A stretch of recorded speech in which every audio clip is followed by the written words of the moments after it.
మా కస్టమర్లందరికీ దసరా శుభాకాంక్షలతో మీకు సాదర స్వాగతం పలుకుతోంది సిఎస్ బ్రదర్స్ నాచారం బోడుప్పల్.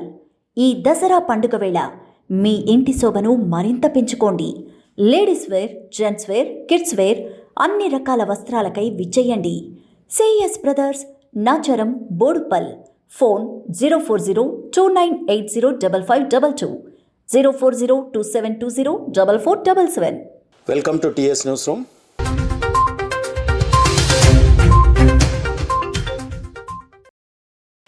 అన్న చాలా రోజులైంది. ఇక మీ అందరికి తెలుసు, నేను డిబేట్కి పోయినప్పుడల్లా ఒక పొలిటీషియన్కి నిజంగా కూడా అన్ని రంగాల మీద అవగాహన ఉండాలి. నేను నిత్య విద్యార్థిగా మిమ్మల్ని అనేక మార్లు ఫోన్లు చేసి, అన్న ఈ ప్రాజెక్టు విషయం డిబేట్ ఉంది, నాకు ఈ విషయం చెప్పండి, నాకు ఈ విషయం చెప్పండి, ఇది పంపియండి ఏమన్నా ఉంటే లిటరేచర్ అని మిమ్మల్ని బాగా సతాయించుంటా. బట్ సమాజ సేవ కోసం డిబేట్స్లో నేను సబ్జెక్టు ప్రజలకి మంచిగా చెప్దామని ఇంజనీరింగ్ విషయంలో నేను లాయర్ చదివిన కాబట్టి ఇంజనీరింగ్ విషయాలన్నీ మిమ్మల్ని పదే పదే అడుగుతూ ఉండేవాను. మీరు కూడా ఓపికగా నాకు Telangana in the interest of Telangana మీరు బాగా చెప్తూ ఉండేవాళ్ళు. సో ఇన్ఫ్యాక్ట్ మీకు తెలియకుండానే నా గురువుగా మిమ్మల్ని భావిస్తూ నేను ట్రావెల్ చేస్తూ ఉన్నా. అయితే ఈరోజు మిమ్మల్ని కలవడానికి తర్వాత ఈ తుంగభద్ర ఆల్మట్టి డ్యాము ఈ విషయంలో కొంత లేటెస్ట్ కరెంట్ అఫైర్స్లో వార్తలు రావడం, తర్వాత మిగతా ప్రాజెక్ట్స్ మీద ఒకసారి కలిసి చర్చిద్దామని చెప్పి వచ్చిన టు నో, అంటే మీ నుండి అనేక విషయాలు నేర్చుకోవడం, దాన్ని ప్రజలకు కూడా డైరెక్ట్గా మనం ఒక కెమెరా పెట్టి చూపిస్తే కూడా బాగుంటుంది కదా అనే ఉద్దేశంతో నేను రావడం జరిగింది. ఒకసారి మా శ్యామన్న అంటే మా దృష్టిలో మేమందరం కూడా చాలా గొప్పగా భావిస్తాం. తెలంగాణ ఉద్యమంలో మీరు పార్టిసిపేట్ చేశారు.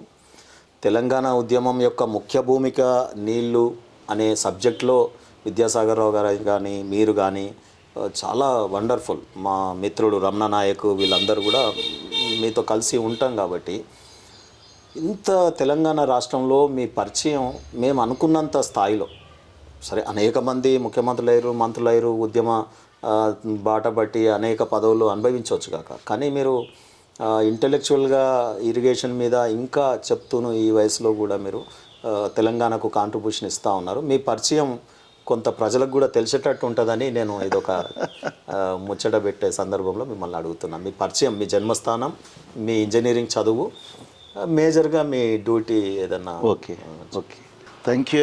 నాకు ఈ అవకాశం కల్పించినందుకు మీకు ధన్యవాదాలు.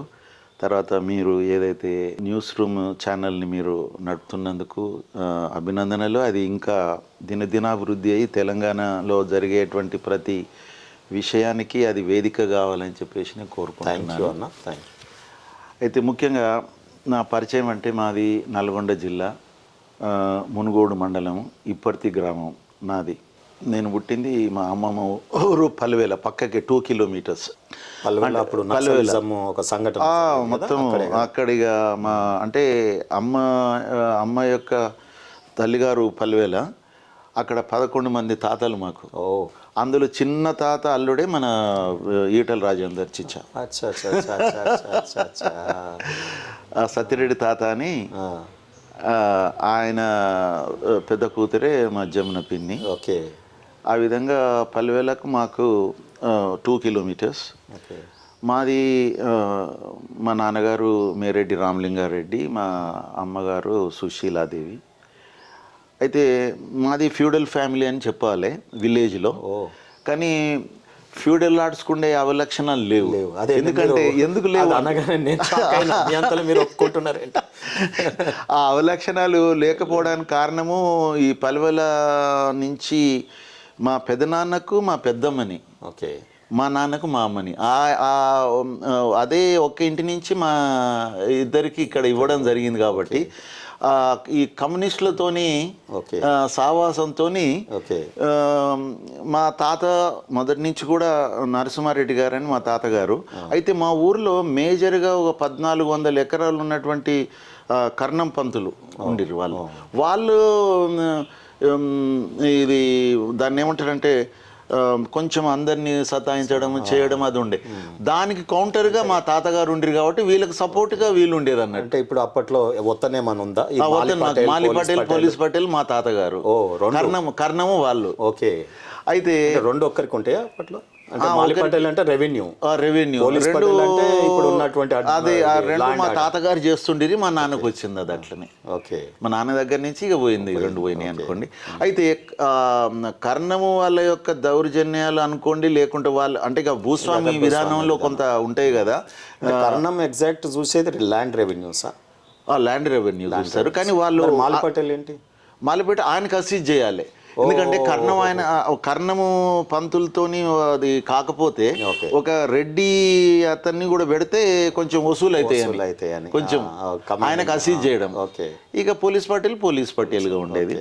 కాబట్టి మా ఫ్యామిలీకి ప్రజలతోని ఎక్కువ లింక్ ఉన్నటువంటిది అన్నట్టు దాంతో. కాబట్టి అవి లేవు, సతాయించుడు గిదాయించుడు లేవు. అందరూ అంటే గౌరవ సూచకంగా ఉండేది అంతేగాని అది లేదు. ఆ కుటుంబంలో నేను పెద్ద కుమారుణ్ణి. మేము ముగ్గురు అన్నదమ్ములు, ముగ్గురు సిస్టర్స్. అయితే నేను ప్రైమరీ స్కూలు మా ఊరు పల్లెవేలో చదువుకొని ఎల్లారెడ్డిగూడెంలో అప్ టు 8th వరకు చదివి 9th నుంచి నేను హైదరాబాద్కి వచ్చినాను. ఓకే. 9th ఎల్లారెడ్డిగూడెం అంటే చెరుగట్లో మా చిన్నమ్మ ఉండేది, అక్కడ చదువుకున్నా. తర్వాత ఇంజనీరింగ్ మా పియూసీ నానకరామ్ భగవాన్ దాస్ చేసి ఇంజనీరింగ్ కాలేజ్లో ఇంజనీరింగ్ 75లో నాది కంప్లీట్ అయింది. ఇంజనీరింగ్ 74లో కావాల్సి ఉండే. కానీ ఇక అప్పుడు కొన్ని మనము ఇక 68లో మేము జాయిన్ అయినా నేను అసలు ఇంజనీరింగ్ కాలేజీలో. అయితే ఇమ్మీడియట్గా 1 year ఇళ్ళకి వెళ్ళిపోయింది కదా, తెలంగాణ ఎడ్యుకేషన్లో పోయింది. దాని తర్వాత మనకు 69 ఎడ్యుకేషన్లో.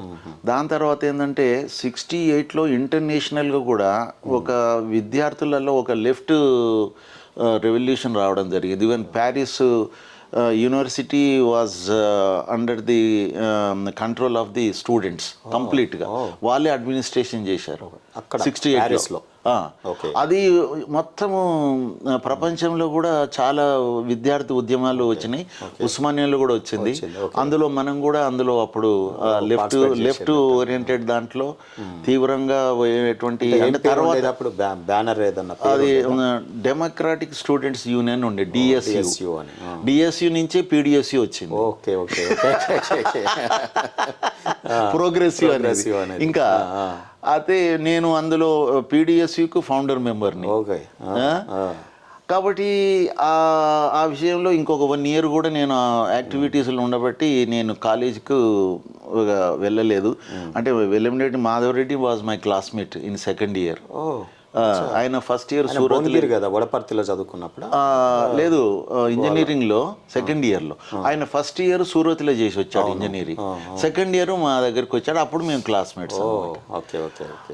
కానీ నేను తక్కువ నెలలే కాలేజ్ అటెండ్ చేసి యాక్టివిటీస్లో పోవడంతో again I joined in 2nd year again. ఆ విధంగా 75లో ఇంజనీరింగ్ అయిపోగానే మాకు ఇమ్మీడియట్గా జాబ్స్ వచ్చినాయి. అప్పుడు రియల్ వెంగళరావు గారి పీరియడ్లో ఇరిగేషన్ కూడా అన్ని డిపార్ట్మెంట్స్లో రిక్రూట్మెంట్. తర్వాత ఒక తీరుగా చూస్తే అప్సర్జ్గా కనిపించింది స్టేట్. తర్వాత ఇండస్ట్రియలైజేషను, ఇటు మన ఇన్ఫ్రాస్ట్రక్చర్ సంబంధించి రోడ్స్ కానీ అన్ని డిపార్ట్మెంట్లో వందల ఇంజనీర్ని రిక్రూట్ చేయడం జరిగింది అప్పుడు. అంటే after state formation Burugula Ramakrishna Rao గారు, బూరుగుల రామకృష్ణరావు గారేమో మన హైదరాబాద్ స్టేట్. దాని తర్వాత ఆంధ్రప్రదేశ్ అయిన తర్వాత నీలం సంజీవ్ రెడ్డి, తర్వాత కాజు బ్రహ్మానంద రెడ్డి గారి తర్వాత పివి నరసింహారావు, తర్వాత వెంగళరావు. అయితే వెంగళరావు గారి పీరియడ్ రియలీ అంటే అప్పుడు ఎమర్జెన్సీ కూడా ఉండే.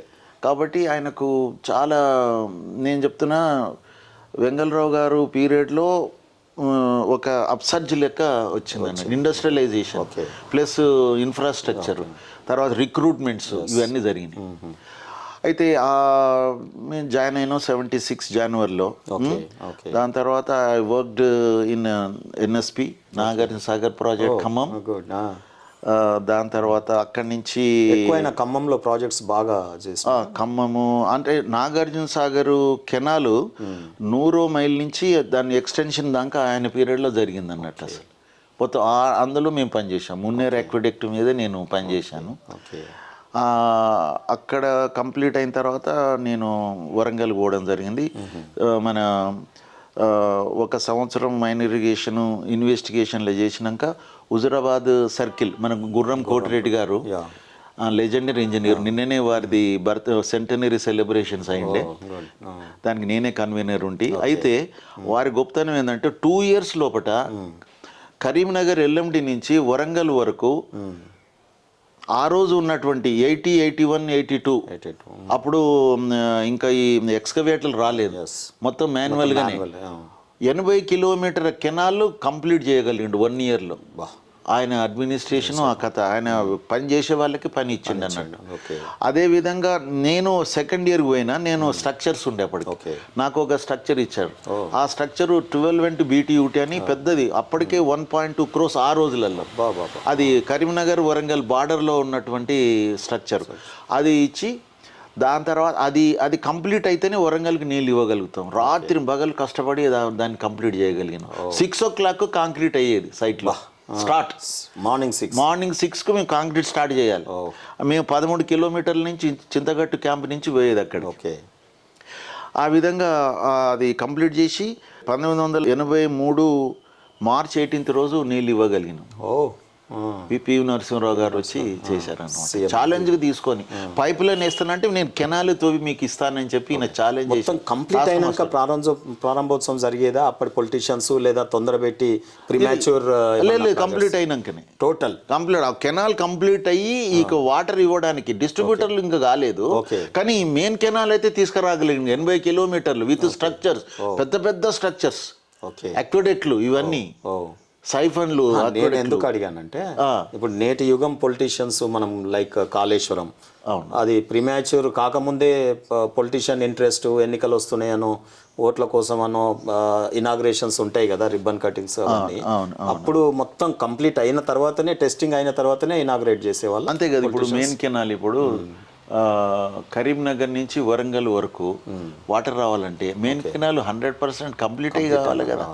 అన్ని స్ట్రక్చర్లు కంప్లీట్ కావాలి కదా, ఏం చేయాలి కదా. మరి 80 కిలోమీటర్లు అది అయినాకనే ఆ రోజు ఫిక్స్ చేసిన మేము ఏ రోజు మేము ఇనాగ్రేట్ చేస్తున్నాం అనేది. నాకు తెలిసి మీరు ఇంజనీర్లు చెప్పిన మాటనే వేదవాక్కు. పొలిటీషియన్స్ పాలిటీషియన్లది అక్కడ నీళ్ళు ఇవ్వాలి అంతే.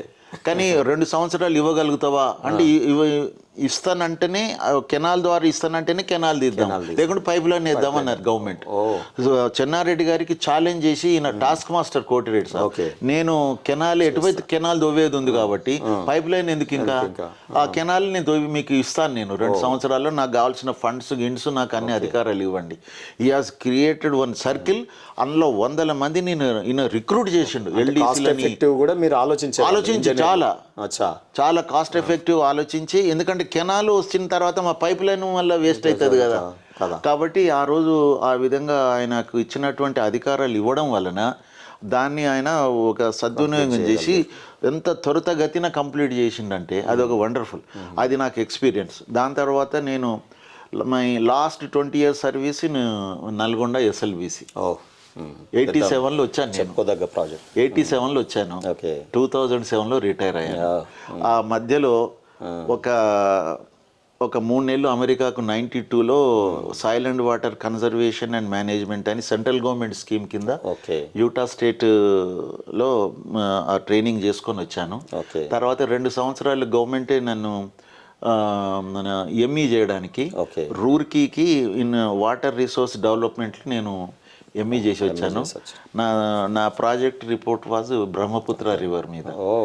కాబట్టి అస్సాంతో నాకు లింక్ ఆ విధంగా జరిగింది. ఆ విధంగా 2007లో నేను రిటైర్ కావడం జరిగింది. కానీ రిటైర్ కంటే ముందు అక్కడ మాకు ఉపజెప్పినటువంటి 50,000 ఎకరాలకు నేను డిస్ట్రిబ్యూషన్ నెట్వర్క్ కంప్లీట్ చేయించాను నేను. ఇది నా డివిజన్లో ఉన్నటువంటి నాది అంగడిపేట డివిజన్ ఉండేది, అంగడిపేట డివిజన్లో. దానికి 50,000 ఎకర్స్ దానికి ఆయకట్టు చేసేది ఉన్నది. ఈపీసీ కింద పెట్టకుండా అప్పుడు మన రాజశేఖర రెడ్డి గారు సీఎం కదా, వారి పీరియడ్లో నేను దానిలో రాకుండా నేనే డిస్ట్రిబ్యూషన్ నెట్వర్క్ టెండర్స్ పిలిచి ఒక 300 అన్ఎంప్లాయిడ్ వాళ్ళకందరికీ వర్కులు కల్పించిన అన్నట్టు. 10,000. మీరు నేచర్ అప్పుడు గ్రావిటీకి ఎక్కువ ప్రియారిటీ ఇచ్చేవల్ల లేక కాస్ట్ ఎఫెక్టివ్ చూడకుండా మనం ఎట్లయితే అట్లా అని ఇప్పుడు మొత్తం లిఫ్ట్ ఇరిగేషన్ అంటే ఎప్పుడే కానీ గ్రావిటీ మీద మేజర్గా మీరు మేజర్ గ్రావిటీకి ఇస్తాం కదా, గ్రావిటీతో కానప్పుడే మనం లిఫ్ట్కి పోయినాం. ఇప్పుడు మనం ఏం పోయింది అక్కంపల్లి మన ఏది Elimineti Madhavareddy lift scheme from Puttamgandi. అది దానికి టన్నల్ ద్వారా అయితేనేమో గ్రావిటీ ద్వారా, మన సాగర్ నుంచి లిఫ్ట్ అయితేనేమో లిఫ్ట్ ద్వారా. అయితే టన్నల్ లేట్ అవుతుంది కాబట్టి లిఫ్ట్ తీసుకోవాలని చెప్పేసి అనుకున్నారు. ఆ లిఫ్ట్ స్కీమ్లో నేను హెడ్ వర్క్స్ నేను ఇన్ఛార్జ్ ఉంటాయి అనుకోరాదు. I was liaison officer for that. ఇది ఫస్ట్ హెడ్ వర్క్స్లో ఉన్నటువంటి లిఫ్ట్ స్కీమ్ డైలీ రిపోర్ట్ నేను మినిస్టర్ గారు అప్పుడు ఉమామాధవరెడ్డి గారు వారికి పంపించేది, సెక్రటరీ పంపించేది, సికి పంపించేది, ఎమ్మెల్యేకి పంపించేది, ఎంపీకి పంపించేది. దీనికి ఒక చంద్రబాబు నాయుడు గారు ఒక మంచి కమిటీ వేశాడండి, ఎక్స్పెడైట్ కమిటీ. అంటే ఈ ప్రాజెక్ట్ని ఎక్స్పెడైట్ చేయడానికి ఒక కమిటీ, అందులో ఆయకట్టులో ఉన్నటువంటి ఎమ్మెల్యేలు ఎంపీలతో చేసిండు. నేను అది కేసీఆర్ గా సజెస్ట్ చేశాను, మీరు కూడా ఈ ప్రాజెక్ట్ వైజ్ గా ఇట్లా ఎక్స్పెడైట్ కమిటీస్ పెడితే పొలిటికల్ గా ఇన్వాల్వ్ చేసినట్టు అవుతుంది. ఏదన్నా ప్రాబ్లం ఉన్నట్టయితే ఆ సెక్రటరీ లెవెల్లో ఆ మీటింగ్ అయితే ఆనే అవుతుండే. ఎవ్రీ 15 days ఒకసారి మీటింగ్ అయ్యేది. ఆల్ పార్టీ అని కాదు, ఆ కమాండ్ ఏరియాలో ఉన్నట్టు ఎమ్మెల్యేలతోని ఎంపీలతోని, irrespective of any political party. అందులో ఇప్పుడు సిపిఐ వచ్చేది, సిపిఎం వచ్చేది, ఒక కాంగ్రెస్ ఎమ్మెల్యే లేకుండిరు అప్పుడు ఆ ఏరియాలో. తర్వాత టీడీపీ వాళ్ళు, తర్వాత సుఖేందర్ రెడ్డి గారు ఎంపీగా కూడా వచ్చేది. ఆ విధంగా 15 రోజులకు ఒకసారి వాళ్ళ ముందు ఎజెండా ఏమవుతుంది, ఎందుకు అవుతలేదు, ప్రాబ్లం ఏమున్నది. ఇరిగేషన్లో మీకు తెలిసిన కాడికి ఫస్ట్ టన్నెల్ గ్రావిటీ దేనికి టన్నెల్ ఫస్ట్ ఎక్స్కవేషన్ ఎక్కడైంది? టన్నెల్ నిర్మాణం ఎక్కడన్నా జరిగిందా? నేను ఉన్నప్పుడు I was in-charge of the tunnel. Okay, నేను ఎగ్జిక్యూటివ్ ఇంజనీర్గా నేనే మన ఇప్పుడు ఎస్ఎల్బిసి టన్నల్ ఉంది కదా, ఇది కంప్లీట్ అయింది. దానికి ఇప్పుడు ఎలిమినేట్ మాధవరెడ్డి ప్రాజెక్ట్ అదే ఆ టన్నల్ అంటే మేము దట్ వాజ్ ఫస్ట్ టన్నెల్ ఏంటి అసలు యాక్చువల్గా మన తెలంగాణ రీజన్లో అంటే మన ఎన్ఎస్పి కెనాల్లో, మన లెఫ్ట్ కెనాల్లో ఒక టన్నల్ ఉంది కదా. ఎన్ని కిలోమీటర్లు?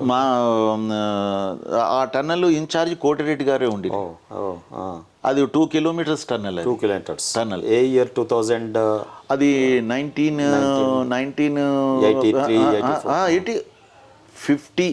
67లో నీళ్ళు ఇచ్చినాం కదా. 1967లో 55లో స్టార్ట్ అయింది అనేది మన దగ్గర అయింది. అది ఫస్ట్ 2 kilometers టన్నల్. ఇప్పుడు మనము సాగర్కి వెళ్తుంటే ఆ టన్నల్ మీద నుంచే పోతాం మనం. అంటే నేను ఎందుకు అడిగాను ఈ డౌట్ అంటే, ఈ మధ్యకాలంలో మనము కేంద్ర ప్రభుత్వము ఈ టనెల్స్ రైల్వేకి బాగా మనం కనెక్టివిటీ పెంచుకున్నాం. కాశ్మీర్లో, ఉత్తరాఖండ్లో ఇది చాలా డిఫికల్ట్ కదా అక్కడ టనెల్స్. ఆ పర్వతాలలో మనం చేయగలిగినప్పుడు ఇక్కడ తెలంగాణ రీజన్లో ఈ టనెల్స్ టెక్నాలజీతో వాటర్ తెస్తే తప్పేముంది, ఎందుకు చేయలేకపోతున్నాం? అంటే ఇప్పుడు ఎన్ఎస్పి ఇది జరిగింది 1957, 58, 59, 60 ఆ ప్రాంతంలో అయింది. ఆ ప్రాంతంలో 65 ఏళ్ల క్రితం. మరి ఇప్పుడు ఇంకా మిషనరీ టెక్నాలజీ పెరిగింది కదా, టనెల్స్ ఈజీ కదా. ఇప్పుడు చేశాం కదా, ఏరియా కూడా కాదు మనకు మైదాన టనల్స్ లేవంటారా? ఇప్పుడు కాళేశ్వరంలో 200 kilometer టనల్ చేసినాము. తర్వాత దేవాదుల ప్రాజెక్ట్లో ఒకటి 57 kilometers కంటిన్యూగా టన్నల్ చేయగలిగినాము. ఇప్పుడు మధ్యలో ప్రాబ్లం ఏదైనా వచ్చినా దాన్ని చేసి కంప్లీట్ చేయగలిగినాము. ఇప్పుడు మనకు టన్నల్స్ అనేది it is not at all A problem అండి. అయితే ఇప్పుడు ఎస్ఎల్బిసి టన్నలే ఎందుకు చేయాలనుకున్నట్టే, అదైతే గ్రాట్యూ ద్వారా తీసుకోవచ్చు కదా అని. కానీ ఒక్కటే మనకు వైల్డ్ లైఫ్ శాంక్చురీ వలన అది పర్టికులర్ దానికి సమస్య వేరు, ఆ సమస్య ఉన్నది అది. కాబట్టి TBM-తో చేయాల్సి వచ్చింది, tunnel boring machine, conventional method. అది జంగల్తో మనకు సమస్యలు ఉన్నాయి కాబట్టి నేను నా ఎగ్జిక్యూటివ్ ఇంజనీర్గా ఉన్నప్పుడు నేను దీని మీద అడుగుతున్నా, కాళేశ్వరం గోదావరి మీద మనం instead of lifting of the so many projects tunnels ద్వారా మనం గ్రావిటీ ద్వారా తెచ్చే అవకాశం ఉండేనా? అయితే ఒకటి, మీరు ఏ టన్నల్ తీసుకొచ్చినా ఇప్పుడు ఈ లెవెల్ ఉంది, అది గ్రావిటీ ద్వారా వారాలి కదా టన్నల్ కూడా, అదే లెవెల్కి పోతుంది టన్నల్. అప్పుడు రిజర్వాయర్ అక్కడ ఎక్కడ చేస్తాం, ఇక్కడ 100 మీటర్ల లోపటి నుంచి ఇప్పుడు మనము కాళేశ్వరంది ఎక్కడైతే మేడిగడ్డ ఉంది కదా, మేడిగడ్డ లెవెల్ ఎంత 100, అక్కడ 100 మీటర్స్ మీన్ సివిల్ లెవెల్ నుంచి నీళ్ళు ఎక్కడి వరకు రావాలి, ఇక్కడ వరకు రావాలి, అంటే 500-600 మీటర్ల వరకు రావాలి. నువ్వు టన్నల్ తీసుకొచ్చినా కూడా ఇక్కడికి వచ్చే వరకు ఇంకా డౌన్లో వస్తావు, మరి ఈ నీళ్లు పైకెట్ట రావాలి, మళ్ళీ అక్కడైనా నువ్వు లిఫ్ట్ చేయాలి. రిజర్వాయర్స్ చేయొచ్చు కదా, ఎక్కడ చేస్తారు రిజర్వాయర్? ఎక్కడైతే మనం ఎండ్ అది మొత్తం అండర్ గ్రౌండే ఉన్నది కదా, నువ్వు రిజర్వాయర్ అంటే ఓపెన్కి రావాలి కదా. మరి ఇప్పుడు టన్నల్ అంటే కింది నుంచే వస్తుంది, అది వచ్చిన తర్వాత ఇక్కడ మనం గ్రౌండ్ మీదకి రావాలంటే ఈ 500 మీటర్లు ఒకసారి లిఫ్ట్ చేయాలి. వెస్టెడ్ ఇంట్రెస్ట్ అక్కడ ఇప్పుడు ఎక్కడైతే ఉందో అక్కడే ఆ హైట్ ఏరియా ఉందో అక్కడ మనం వ్యవసాయాన్ని స్థిరీకరణ కంటే టన్నెల్ ద్వారా వచ్చి లోయర్ ఎండ్కి వస్తాం కదా, లోయర్ ఎండ్లో మనం క్యాచ్మెంట్ ఏది వ్యవసాయం పెంచుకుంటే స్థిరీకరణకి అట్లా కూడా మనం ప్రాజెక్ట్ని యూజ్ చేసుకుంటే నేనేమంటున్నా అంటే in interest of total Telangana నాది అనుకున్నప్పుడు ఏది ప్రాంతాలు జిల్లాలు కాన్స్టిట్యున్సీలు అనుకోకపోతే నేనేమంటున్నా, దానికి ప్రత్యామ్నాయంగా వేరే ఆలోచించిన, అది ఇరిగేషన్ ఇంజనీర్గా కాదు. ఒక్కోసారి ఇరిగేషన్ నేను మంచి చేసినా చెడు చేసినా అనే అడుగు వస్తుంది అన్నట్టు. ఏంది ఇన్ని పైసలు ఖర్చు పెట్టి, ఇన్ని లక్షలు కోట్లు ఖర్చు పెట్టి మనం వాట్ ఈజ్ అవుట్పుట్ ఏంది ఉందనేది. కాబట్టి నా సర్వీసు నాకు ఇంకా నా సర్వీస్ గురించి 2 విషయాలు చెప్తాను. చెప్పండి. ఒకటి 2005లో నాకు ఇంజనీర్ ఆఫ్ ఎక్సలెన్స్ అవార్డు మన state government and institution of engineers తరఫున ఇవ్వడం జరిగింది. రాజశేఖర్ రెడ్డి గారు ఇచ్చారు. అయితే నాకు తెలియదు, నేను మామూలుగా మా ఫ్యామిలీ మెంబర్స్తో పోయిన అక్కడికి ఇన్స్టిట్యూషన్ పోయే వరకు అక్కడ 100 మంది అవపడుతున్నారు.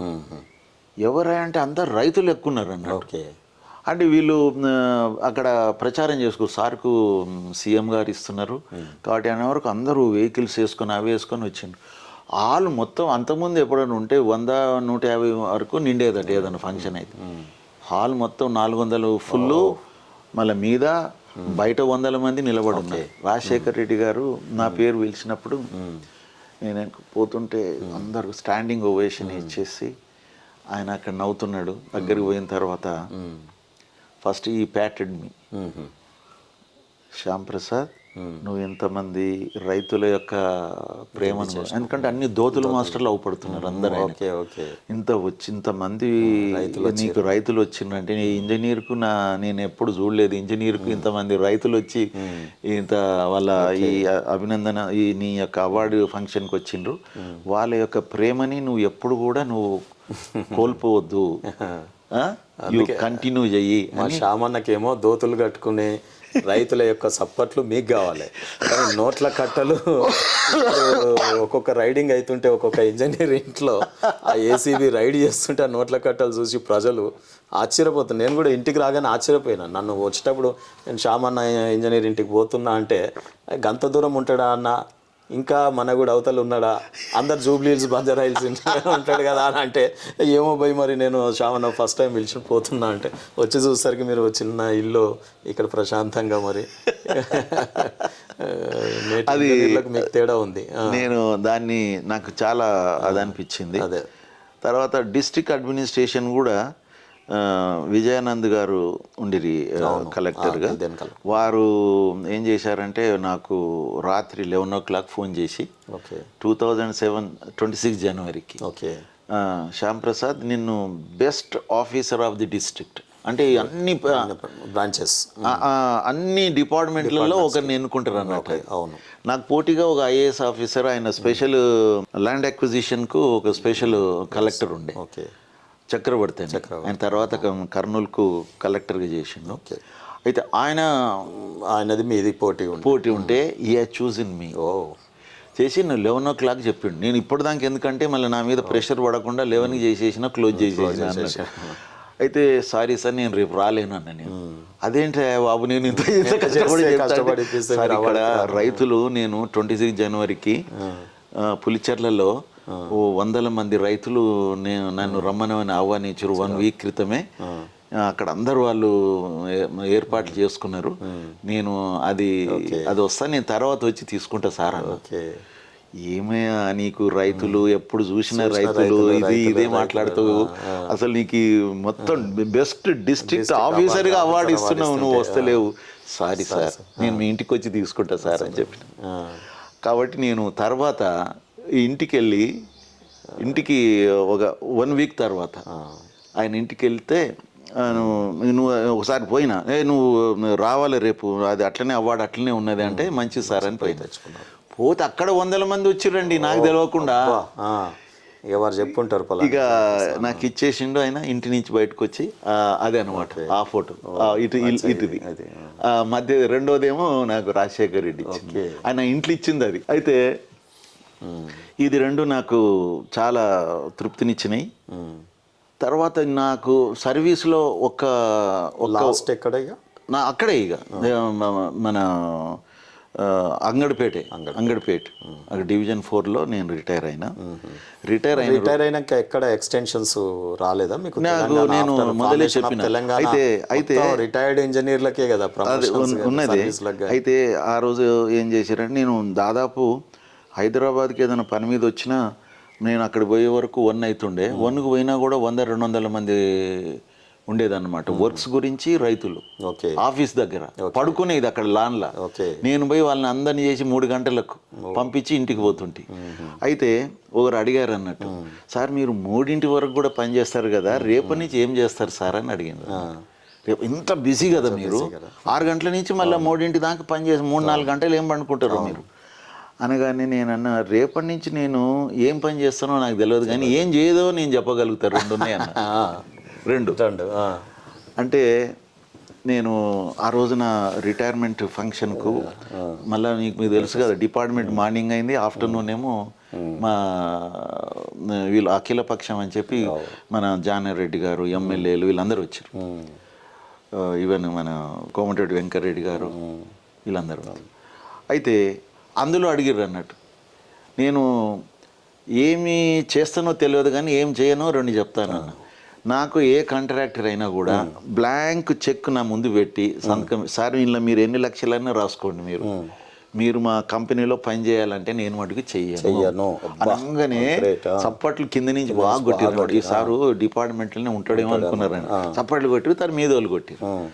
తర్వాత ఎటువంటి పరిస్థితులలో రాజకీయాలకు పోను నేను అనగానే మొదలు మీదోళ్ళు కొట్టిరు. ఎటువంటి పరిస్థితులలో నేను పాలిటిక్స్లకు పోను, నేను ప్రజల పక్షమే ఉంటాను.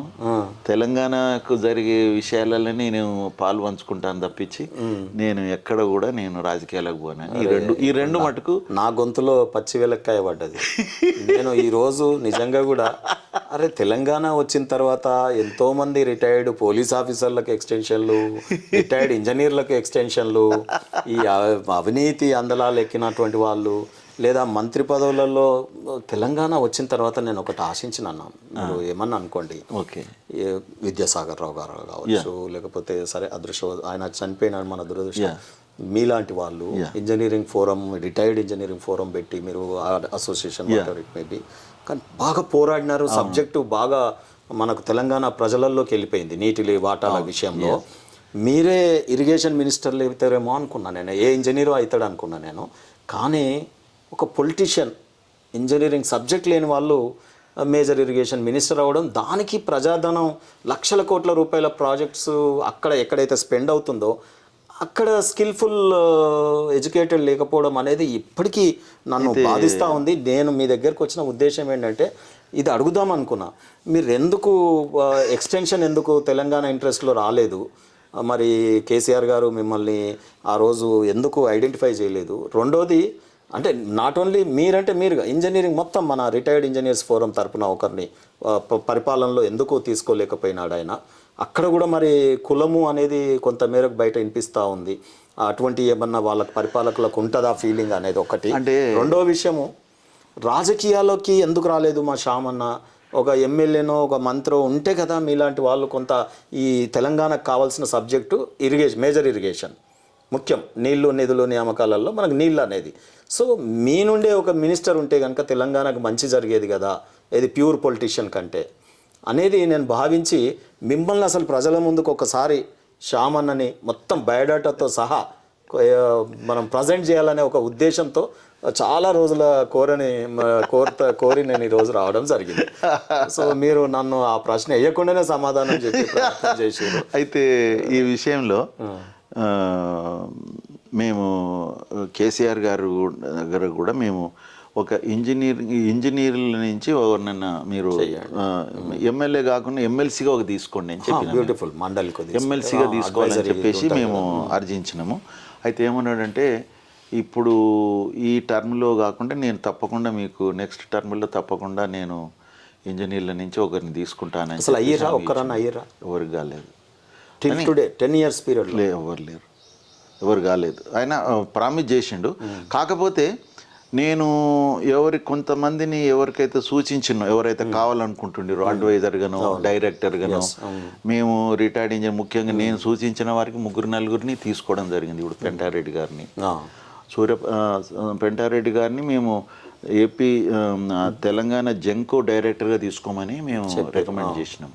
అయితే ఆయన సిఈగా కాలేదు కదని ఎస్సీగా రిటైర్ అయ్యిండు, ఓన్లీ సీలనే తీసుకుంటారట కదా అన్నప్పుడు మరి అటువంటిప్పుడు ఇరిగేషన్ డిపార్ట్మెంట్కు అడ్వైజర్గా తీసుకోండి, లిఫ్ట్స్కి ఎటువై ఇన్ని లిఫ్ట్లు ఉన్నాయి కదా అని కానీ దానికి ఆర్డర్ ఇచ్చి వారు విభేదించినట్టు కదా కాళేశ్వరం ప్రాజెక్టు. దాని తర్వాత కదా నేను అంటే వారు నేను చెప్పినట్టుగా హరీష్ రావు గారు వినలేదు కానీ కేసీఆర్ మీద వారు ఉన్నది మళ్ళా ఎవరైతే అదే ఉన్నది అది చెప్పడం జరిగింది. నేను చెప్పిన వినలేదు అని చెప్పేసి ఆయన చెప్పడం. ఎప్పుడైతే పవర్లు ఉన్నప్పుడు చెప్పలేదు అంటే భయంగా ఉంటారా ఎగ్జిక్యూటివ్ ఇటువంటి అధికారులు? నేనన్నా రిటైర్డ్ అధికారే కదా. అది నేనన్నా మీరు జరిగేటప్పుడు చెప్పకుండా మీరు మీ మాట వినప్పుడు మీరు రిజైన్ చేయాల్సి ఉండే, ఓపెన్ గా రావాల్సి ఉండేది. ఇప్పుడు ఓపెన్ గా కాదు, ఆ రోజు నేను చెప్పిన దగ్గర కట్టలేదు పంపింగ్ స్టేషన్ పైన అని చెప్తే వారు కింద కట్టిన అందుకనే మునిగింది అన్నాడు. అయితే నువ్వు నీకు తెలిసి మునుగుతుందని దానికి నువ్వు పంపులు పెట్టినవు నువ్వు. అవును, నేను ఇదే అన్నాను. నువ్వు అట్లా కాకుండా నువ్వు ఎప్పుడైతే ఇది మునుగుతుందని నీకు తెలిసినప్పుడు you should not have continue there. నీ మాట వినప్పుడు అది మునుగుతుందా అని చెప్పినప్పుడు సరిగా వారి చెప్పే విధంగా ఏదో చెప్పినట్టుంది కానీ ఆయన అంత ధైర్యం చేయలేదు. మరి ఎందుకో అంటే రిటైర్ అయినాక ధైర్యం వస్తుంది అంటారు ప్రభుత్వ ఉద్యోగులకు. వస్తుంది కానీ మళ్ళీ అందులో ప్రభుత్వ ఉద్యోగిగా అయ్యింది కదా మళ్ళీ అది పదవి. ఇప్పుడు నేను అయితే ఇప్పుడు నేను చెప్పిన 3-4 ఇచ్చిండు కదా, ఇచ్చిన తర్వాత విద్యాసాగర్ గారితో మాట్లాడిచ్చిండు. ఏంది సామాన్య ఏంది వారికి ఇప్పిస్తున్నా, ఆయన సంగతి ఏంది, మరి ఆయన ఏదైనా అడుగుతుండ ఏమన్నా ఉందా ఆయన అడుగు, అసలు ఏం కావాలంటుండ ఏం కథ అని అంటే ఓ రోజు కూర్చోబెట్టి అడిగిండు విద్యాసాగర్ రావు గారు. ఏంది ఇట్లా కేసీఆర్ గారు అడిగిండ్రు, నీ సంగతి ఏంటంటే నేనేమన్నా అంటే నేను ఇట్లా ఏం లేకుంటేనే నేను ఫ్రీగా మాట్లాడగలుగుతా, నేను మనసులో ఏముందో చెప్పగలుగుతా. నేను కూడా part of the system, part of the management అయితే నేను కూడా మీ లెక్కనే కామ్గా కూర్చోవాల్సి వస్తుంది కదా అన్న అని చెప్పి. విచిత్రము, తెలంగాణ రాష్ట్రం ఏర్పడిన తర్వాత ఒకటి మీకు దృష్టికి తీసుకొస్తా. అంటే మేము కొంత సబ్జెక్టుని గ్రాప్ చేసే ఉద్దేశంతో కొంతమంది ఉంటాం కదా తెలంగాణ సమాజంలో. చూస్తున్నప్పుడు ఎక్కడ ఇంజనీరింగ్ చదవని కేసీఆర్ గారు ప్రొజెక్టర్ వేసి అసెంబ్లీలో ఎక్స్ప్లెయిన్ చేస్తారు ప్రాజెక్టుని. బయట ఇరిగేషన్ మినిస్టరు ఆయన అల్లుడు ఆయన హరీష్ రావు గారు ఆయన ఎక్స్ప్లెయిన్ చేస్తారు ఇప్పుడు పార్టీ ఆఫీసులలో తెలంగాణ భవన్లో. Nowhere concern with this subject. పరిపాలనలో కేటీఆర్ గారు ఆ మినిస్ట్రీకి ఎటువంటి సంబంధం లేదు, ఆయన తెలంగాణ భవన్లో ఏసీ చేస్తూ ఉంటాడు. తర్వాత బయట మీడియాలో కూడా ఆ పార్టీ తరపున నాన్ పొలిటికల్గా అంటే మేధావుల ముసుగులో పంపిస్తూ ఇంజనీరింగ్ చదవని వాళ్ళు ఇంజనీరింగ్ గురించి మాట్లాడుతూ ఉంటారు. ఇది తెలంగాణకి మంచి అంటారా చెడు అంటారా? మీలాంటి వాళ్ళ మౌనము మన తెలంగాణ గడ్డకి ద్రోహం కాదా? మీ ఇంజనీరింగ్ అసోసియేషన్ రిటైర్డ్ ఇంజనీర్లు అందరూ కూడా అంటే ప్రత్యక్ష పోరాటాలకు ఎందుకు రారు? ఎక్కడన్నా అన్యాయం జరిగినప్పుడు నేను డైరెక్ట్ మీ సంఘం సభ్యులందరినీ కూడా పరిచయాలు ఉన్నా సరే ఇంత కొట్లాడి ప్రాణత్యాగాలు చేసి బుల్లెట్లు తిని 69లో మొన్న ప్రాణత్యాగాలు చచ్చిపోయి కాల్చుకొని తెలంగాణ సాధించుకున్నప్పుడు కనీస బాధ్యత రిటైర్మెంట్ ఏజ్లలో ఉన్న రిటైర్డ్ ఇంజనీర్స్ మీ ఫోరం తరపున ఇర్రెస్పెక్టివ్ ఆఫ్ పొలిటికల్ పార్టీ కానీ గవర్నమెంట్కు తప్పేముంది? మీకు ఇంకేం వెస్టెడ్ ఇంట్రెస్ట్ ఉంటుంది? మీకు ఆ విషయంగా ఎక్స్ప్లెయిన్ చేస్తా. మేము కేసీఆర్ గారితో డిస్కస్ చేసిన దాంట్లో మేము చెప్పినవి చాలా వరకు వాడు పాటించడం జరిగింది. కానీ ఎక్కడైతే విభేదిస్తుండో మేము చెప్పినా కూడా వినలేదో మేము ఇమ్మీడియట్గా మేము ఒక లెటర్ రూపకంగా రాయడం జరిగింది వారికి. లెటర్ రూపకంగా ఇప్పుడు తుమ్మడిహట్టి నుంచి ఇక్కడికి మార్చిన ఉన్నది కదా, దాని విషయం అప్పుడు దీనికి అంటే తుమ్మడిహట్టి దగ్గర వీలైతే లేదు కదా, మరి దానికి ప్రత్యామ్నాయంగా మీరు ఇంకా ఏమన్నా చూడండి అని చెప్పేసి మాకు 2 హెలికాప్టర్లు ఇచ్చి చూడమని చెప్పింది కేసీఆర్ గారు. మేము తిరిగి చేసి మేము ఒక రిపోర్ట్ తయారు చేసి హెలికాప్టర్లలో ఎక్కువ ఐఏఎస్ స్మిత సబర్వాల్ హెలికాప్టర్లో తిరిగింది. ఆమె తిరిగింది వేరే, కానీ మా రిటైర్డ్ ఇంజనీర్లకు కూడా తను ఇచ్చిండు కదా, మేము ఎక్స్క్లూసివ్లీ మాకు సర్వీస్. కానీ అడ్మిన్ లో ఉన్నటువంటి స్మిత గారు హెలికాప్టర్లో తిరిగితే దానికి ఉద్దేశం ఏంటి? ఏం టెక్నాలజీ తెలుస్తుంది? ఆమె ఏదన్నా ఇంజనీర్లు ఎయిర్లో తిరిగారంటే అంటే ఆమె హెలికాప్టర్లు తిరగడానికి ప్రాజెక్ట్ విజిట్ చేయడానికి ప్రోగ్రెస్ గురించే పోయిందా? ఏముందన్న, 1 గంట లేట్ పోయినా ఏం కదా కార్లా. ఇక అది చెప్పండి, తెలంగాణ చెప్పండి మీరు. అంటే ఆమె ఇప్పుడు సీఎం గారు నాకు సాయంత్రం వరకు కావాలి, లేకుంటే రేపటి వరకు కావాలంటాడు ఏదన్నా. కాబట్టి అప్పుడు ఇంకే సోర్స్ ఉంది? సీఎం గారు చాంబర్ లో సీసీ కెమెరాలు ప్రాజెక్ట్ దగ్గర పెట్టి ఇక్కడికి వెళ్ళి పర్యవేక్షణ చేసిండు కదా. అది కాళేశ్వరంది టోటల్ గా మొత్తం చేశాడు. ఒకసారి ఒక లారీ 2 గంటలు ఆడు ఎందుకున్నదని అడిగిండు తెలుసు ఒక జైని. అవి జిమ్మిక్, పొలిటికల్ జిమ్మిక్ అంటే అది ఆయన అక్కడ చూసిండు కాబట్టి అది అడిగిండు ఎందుకున్నది, అక్కడ ఎందుకున్నది, ఏం కథ. అది చిన్న లేబర్ విషయం అన్న. ఇంత 1,00,000 కోట్ల ప్రాజెక్టులో ఇంజనీరింగ్ ఏమవుతుంది అనేది ముఖ్యం కదా. అది అంటే అక్కడ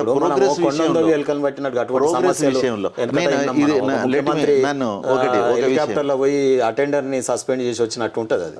అయితే నేను ఈ విషయంలో చెప్తున్నా, మేము ఏదైతే విభేదించినామో మాకు దృష్టికి వచ్చిందో మేము దాన్ని పేపర్ మీద పెట్టినాము, ఇచ్చినాము. దాని తర్వాత మా ఎవ్రీ ఇయర్ మా డైరీలు ఉంటాయి కదా, ఆ డైరీలో వాటిని ప్రింట్ చేసినాము. Very good. అయితే దీనికి ఆల్టర్నేటివ్ టు ఏది తుమ్మడిహట్టి దాని విషయంలో మేము ఒకటి ఆల్టర్నేటివ్ చూపిస్తూ, దాని తర్వాత అప్పుడు గవర్నమెంట్ యొక్క ఉద్దేశము, కేసీఆర్ గారి ఉద్దేశం కూడా ఏంటంటే మేడిగడ్డ దగ్గర మన బ్యారేజ్ కట్టి డైరెక్ట్గా మిడ్మానేర్కి తీసుకుపోవాలని ఒక ప్రపోజల్ పెట్టిండు అన్నట్టు. దాన్ని కూడా స్టార్ట్ చేయమన్నారు అన్నట్టు. అయితే మేమేం చేసినామంటే ఫస్ట్ 152 మీటర్లకు అక్కడ తుమ్మిడిహట్టి దగ్గర మనం అనుకున్నాము. ఒకవేళ 152 కాకపోతే 151కి మీరు ఆ గవర్నమెంట్తోని మీరు చేయండి. వాళ్ళు 151కి కూడా ఒప్పుకోకపోతే 150కైనా పర్వాలేదు, మీరు ఆ గవర్నమెంట్ని కన్విన్స్ చేయడానికి మొదలు ప్రిఫరెన్స్ ఇవ్వండి. మా ఫస్ట్ ప్రిఫరెన్స్ అది. అవును, అక్కడే ఆ నుంచే రావాలనేది. సెకండ్ ప్రిఫరెన్స్ ఏమి ఇచ్చాను అంటే అక్కడ వీలు కాకపోతే ఇంకా డౌన్లో మేము వేమనపల్లి అనే ఒక విలేజ్ దగ్గర అక్కడైనా తీసుకోండి. అక్కడైతే మనకు ల్యాండ్ అక్విజిషన్ అవసరం లేదు, గార్జ్ ఉన్నది టోటల్గా. అక్కడ బారాజు కట్టినట్టయితే మనకు గ్రౌండ్ లెవెల్ వరకే మనకు సరిపోతున్నది. మహారాష్ట్రలో ఎక్కడ ఓన్లీ రివర్లోనే ఉంటుంది ఇక. కాబట్టి అది చూడండి ఎందుకు అది ఈ 2 అయినాక ఇది మటుకు మాకిచ్చిన సబ్జెక్టు మేడిగడ్డ దగ్గర బ్యారేజ్ కట్టి డైరెక్ట్గా మిడ్మానేర్. ఎందుకంటే యాక్చువల్గా కాళేశ్వరం యొక్క ప్రాజెక్ట్లో ఆయకట్టు మిడ్మానేర్ నుంచి స్టార్ట్ అవుతుంది. ఆయకట్టు మిడ్మానేర్ వరకు కాళేశ్వరం ఆయకట్టు కాదు. ఇది మన ఎల్లంపల్లి సపరేట్ ప్రాజెక్ట్ అది. అసలు మిడ్మానేర్ కూడా సపరేట్ ప్రాజెక్ట్ అది ఇండ్ల కలుపుకున్నాం తర్వాత. అయితే దీని ఓన్ ఆయకట్టు ఇది 18 లక్షల ఎకరాలు అన్నాం కదా, అది అన్ని కూడా బిహైండ్ మిడ్మానేర్ అనమాట. కాబట్టి కేసీఆర్ గారు ఏం చేశారంటే మరి మన ఈ ప్రాజెక్టుకు డైరెక్ట్గా మరి అదే కలపొచ్చు కదా అని మన ఏది మేడిగడ్డ నుంచి మిడ్మానేర్కు చూడండి అంటే అది ఇంపాసిబుల్, అది కుదరదు అని చెప్పినాం అన్నట్టు. డైరెక్ట్గా తీసుకుపోవడం అంటే constructing A barrage at Medigadda and taking the water directly to Mid Manair is not desirable. అది మేము రాసింది. ఉందా మీకు అక్నాలజ్మెంట్ ఉందా దాని మీద? ఆ?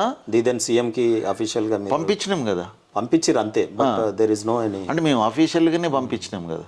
మరి మనం జనరల్గా ఒక దరఖాస్తు ఇస్తే పని కాలేదనుకోండి, లీడర్స్గా మేము ఏం చేస్తాం, ప్రత్యక్ష పోరాటానికి దిగుతాం కదా. అదే ఎందుకు ఇంజనీరింగ్ అసోసియేషన్ మరి అంత ప్రజాధనం అయితే లక్షల కోట్లు రేపు అయితే వినండి అయితే మేమేమన్నామంటే ఎల్లంపల్లి అనేది బైపాస్ చేయడానికి వీల్లేదు అని చెప్పినాం.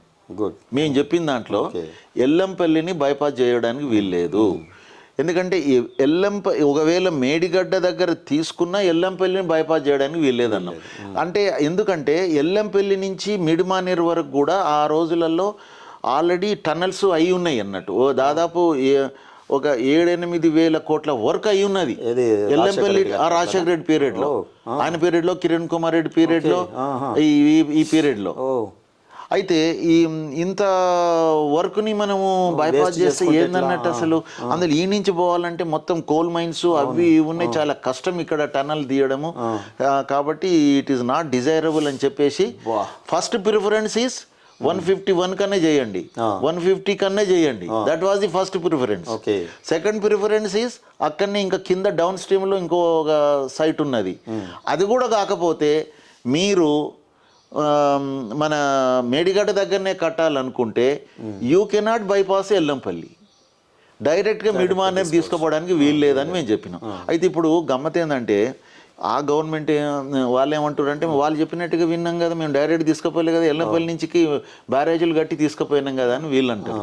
అంటే మేము ఇంప్లిమెంటెడ్ రిటైర్డ్ ఇంజనీర్ల కోరిక ఎల్లంపల్లిని బైపాస్ చేయొద్దు అన్నారు కాబట్టి ఎల్లంపల్లికే తీసుకుపోయినాం కదా, అర్థమైంది కదా. కాబట్టి we have not proposed all those barrages. నేను ఒకటి మిమ్మల్ని అంటే తెలియక లేమన్ కాబట్టి, ఆనాటి ముఖ్యమంత్రి కేసీఆర్ గారికి ఇంజనీర్లు సజెషన్ ఇచ్చినాక కూడా అందులో మీరు రిటైర్డ్ ఇంజనీర్స్ అంటే ఆల్మోస్ట్ అవపోసన పట్టిన వాళ్ళు తెలంగాణ రీజన్ అన్ని ప్రాజెక్ట్స్ని మీరు అడ్వైస్ ఇస్తే కూడా వినకుండా తను ఆలోచననే ఇంప్లిమెంట్ చేయాలనే దమ్ము ధైర్యం ఆయనకి ఎందుకు వచ్చింది అంటే స్వతహాగా ఇంజనీర్ అనుకున్నాడా అసలు, లేకపోతే ఇంకేమైనా ఇంజనీర్లు అదృశ్య శక్తులు ఆయనకు వెనకాల ఉండి నడిపించినారా, లేకపోతే ఓన్లీ కాంట్రాక్ట్ ఓరియంటెడా?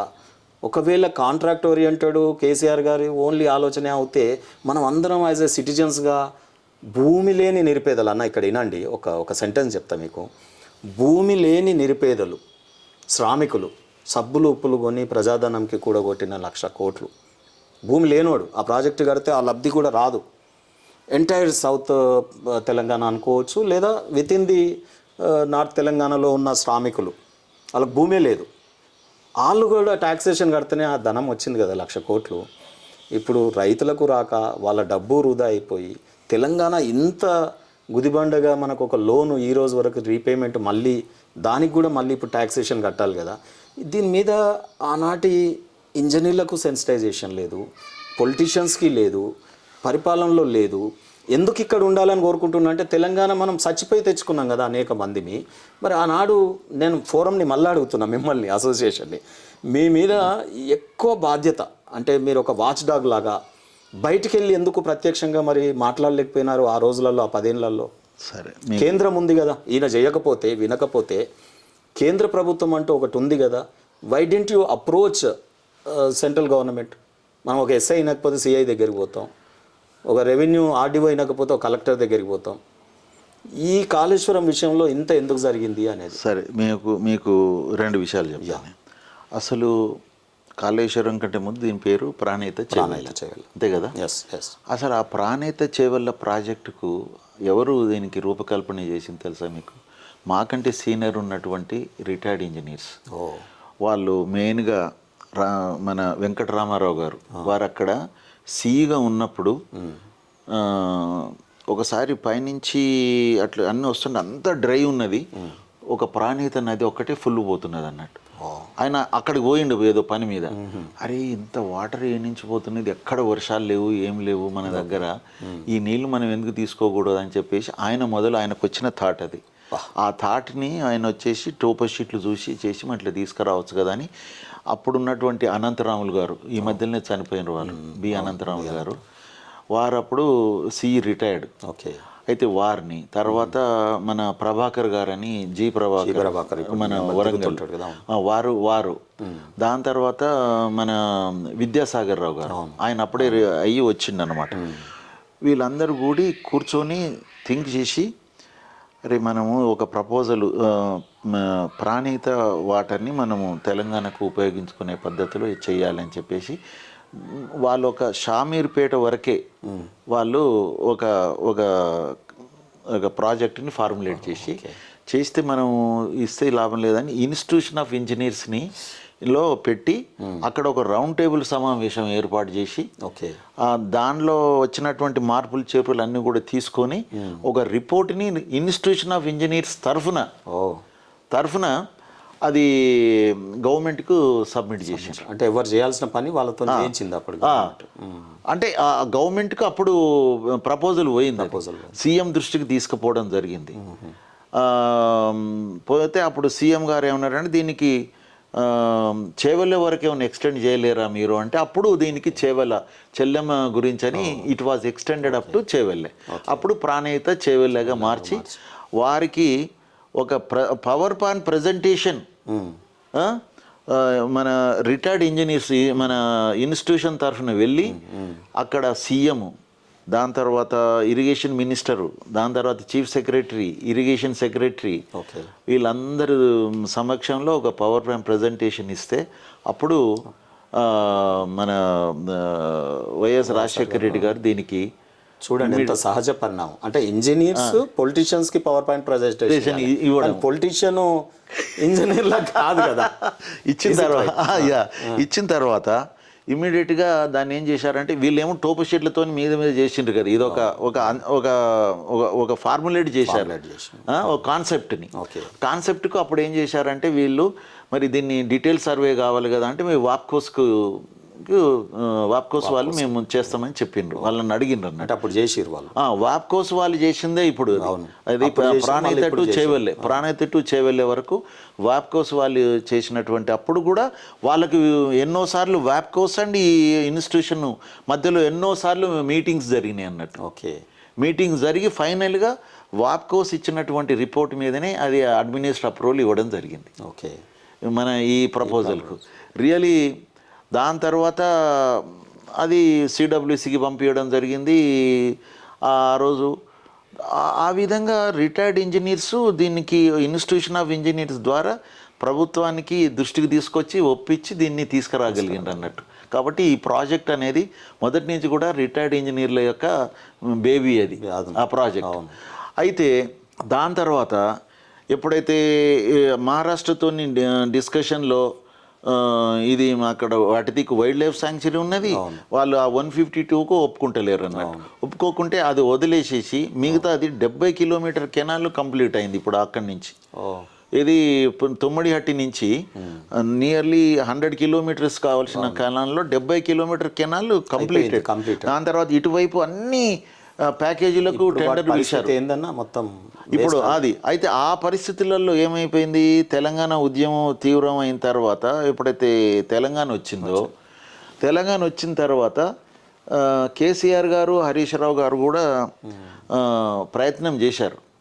2 సార్లు మహారాష్ట్రకు పోవడం చేయడం అప్పుడు కాంగ్రెస్ ప్రభుత్వంలో, తర్వాత మళ్ళీ బీజేపీ ప్రభుత్వంలో ఏమైందంటే ఇప్పుడు ఫడ్నవీస్ ఆయన ఏమన్నాడంటే మాకు అబ్జెక్షన్ లేదు కానీ ఇది 152 ఉన్నట్టయితే మా ఏరియా దాదాపు 1500 ఎకరాలు ఏదో మునుగుతుందని చెప్పేసి నేను అక్కడ ఎమ్మెల్యేని అక్కడ ఉంది కాబట్టి నేను కూడా అరెస్ట్ అయినా నేను జైలుకు పోయినా మీరు ఇంకేదన్నా ఆల్టర్నేటివ్ చూడండి నేను ఒప్పుకుంటా, లేకుంటే 148కి అయినట్టయితే ఓకే నేను, లేకుంటే ఇంకేదైనా ఆల్టర్నేటివ్ ఇంకేదైనా పెట్టుకోండి ఇంకెక్కడైనా స్థలం అక్కడైనా వరకు నేను నాకు సెంటిమెంటల్గా మీరు ఎమ్మెల్యేగా వచ్చి మాతో పాటు పోరాటం చేసి ఈరోజు దానికి ఎట్లా యాక్సెప్ట్ చేస్తారని. అక్కడ 20,000 ఎకరాలు ముంచి మన 20,000 ఎకరాలు 40,000 ఎకరాలు పారించుకునే బదులు 1-2 TMC మనం తగ్గించుకుంటే తప్ప. అక్కడ 1000 ఎకరాలు కూడా పోతలేదు, 15-20,000 లోపలనే ఉన్నది. కానీ దానికి ఆయన అరెస్ట్ అయిపోయినాడు అనమాట. సరే అయితే దాని తర్వాత కన్విన్స్ చేయలేక అంతవరకు అయింది. 148కే సంతకాలు పెట్టుకున్నారు. అయితే మేమేమన్నామంటే డాక్యుమెంట్ ఎగ్జిక్యూట్ అయిందా 148కి కేసీఆర్ గారు అయింది, అది అయిన తర్వాత మారింది. అయిన తర్వాత అప్పుడు ఆలోచించిన 148 అయినట్టయితే మనకు అక్కడ ఆల్రెడీ కెనాల్ ఏమో 152 అన్న దృష్టిలో ఇది తోవడం జరిగింది. మరి ఇప్పుడు 148 అయిన వరకు మళ్ళీ ఇంకో లిఫ్ట్ స్టేషన్లో పోయాల్సి వస్తుంది. ఇక్కడ లిఫ్ట్ మళ్ళీ అక్కడ ఎల్లంపల్లి దగ్గర కూడా ఒక లిఫ్ట్ అయితే ఉన్నది కాబట్టి 2 లిఫ్ట్లు అవుతున్నాయి. దీనికి ఆల్టర్నేటివ్గా ఇంకేదన్నా చూడండి అని అప్పుడు మాకు కింద మేము ఏం చేసినాం అయినా కూడా మేము ఏం చేసినామంటే అప్పుడు కూడా అంటే ఇది దాదాపు ఒక 1 year మధ్యలో గ్యాప్ వచ్చిందేమో. అయితే అప్పటికి కూడా మేము అంటే ఇప్పుడైనా మీరు మళ్ళీ ఇంకోసారి ప్రయత్నం చేయండి అని మేము చెప్పినాం. అక్కడికి కూడా 151కు 150 కన్నా చూడండి. మనం అప్పుడు 150 మీదనే 2 మీదనే కూర్చున్నాం, ఇంక వేది ఇవ్వలేదు. అయ్యే వరకు ఇప్పుడు మనము 150 వరకైనా పర్లేదు, ఇది ఓకే అవుతుంది, ఇది మనకు తవ్వుకున్న 70 kilometers పనికి వస్తుంది, మనకు అక్కడ హెడ్ కూడా దొరుకుతుందని మేము క్యాల్కులేట్ చేసి ఇది బాగున్నది కదా. అయితే అప్పటికి ఇది కూడా ఈయనకు ఆలోచన వచ్చింది, ఇక వాన్ బతిలాడేది ఇక్కడి నుంచి డైరెక్ట్ తీసుకోవచ్చు కదా అన్నట్టుగా. ఆయన ఇంక వేరే ఆల్టర్నేటివ్ చూడండి నేను ఓకే అంటే అన్నాడు కదా. మరి ఆయన చూసుకుంటూ మేడిగడ్డ ఆలోచన ఆయనకు వచ్చింది.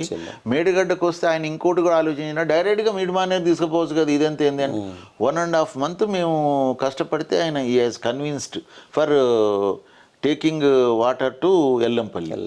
అది కూడా మేము అదే లిఫ్ట్లు చేసుకుంటూ కెనాలే దాని అమ్మడి కెనాల్ తీసుకొచ్చి అందులో పడేస్తుడు అన్నట్టు. అయితే లాస్ట్కి మళ్ళీ వ్యాప్కోస్కి ఇచ్చేస్తే వాడు ఏం చేసిండంటే ఈ సజెస్టెడ్ దీస్ బరాజెస్. అయితే ఆ బరాజీలు సజెస్ట్ చేసిన దాంట్లో మా పాత్ర లేదు. మాకు తర్వాత తెలిసింది బరాజు రూపకంగా తీసుకుపోతున్నారు అనేది. సరే మేము ఎల్లంపల్లి అయితే తీసుకుపోతున్నారు కదా ఇంకేంటిదే అనుకున్నాం. కానీ బరాజులని వీళ్ళు చేసిన విధానం ఏదైతుందో మాకు అందులో మేము దఖలు చేయలేదు. అసలు ఏ విధంగా డిజైన్ చేసిండ్రు, దేనికి డిజైన్ చేసిండ్రు, అసలు బరాజులు అనేది దేనిగా ఇప్పుడు ఎక్కడ కడతాము మనం బరాజులని, అక్కడ ఫ్లో అనేది కంటిన్యూగా ఉన్నట్టయితే only to divert the water ఇటువైపు లెఫ్ట్ కెనాల్కు రైట్ కెనాల్కి. ఇప్పుడు మన ఇది గోదావరి మీద ఉన్నటువంటి ధవళేశ్వరం దగ్గర ఆయన కట్టి కానీ సరాతర్ కట్టింది. తర్వాత ఇక్కడ కృష్ణ బ్యారేజ్ కూడా అప్పటిది పాతది, అన్నీ కూడా 2-3 TMCల కంటే ఎక్కువ ఉండవు కెపాసిటీ. వచ్చిన వాటర్ పంపించడమే, అక్కడ అవసరం లేదు. అయితే ఇక్కడ కూడా మనం ఏమనుకున్నాము, వాటర్ ఏదైతే కొంత స్టోర్ చేసేసి దాన్ని లిఫ్ట్ చేయడమే కదా, అంతే. అక్కడ స్టోర్ చేసుడు ఎందుకు ఇంకా అనేది అనుకున్నాం. కానీ వీళ్ళు 16 TMCలు 10 TMCలు 35 TMCలు పెట్టారు 3 ఇట్లలో.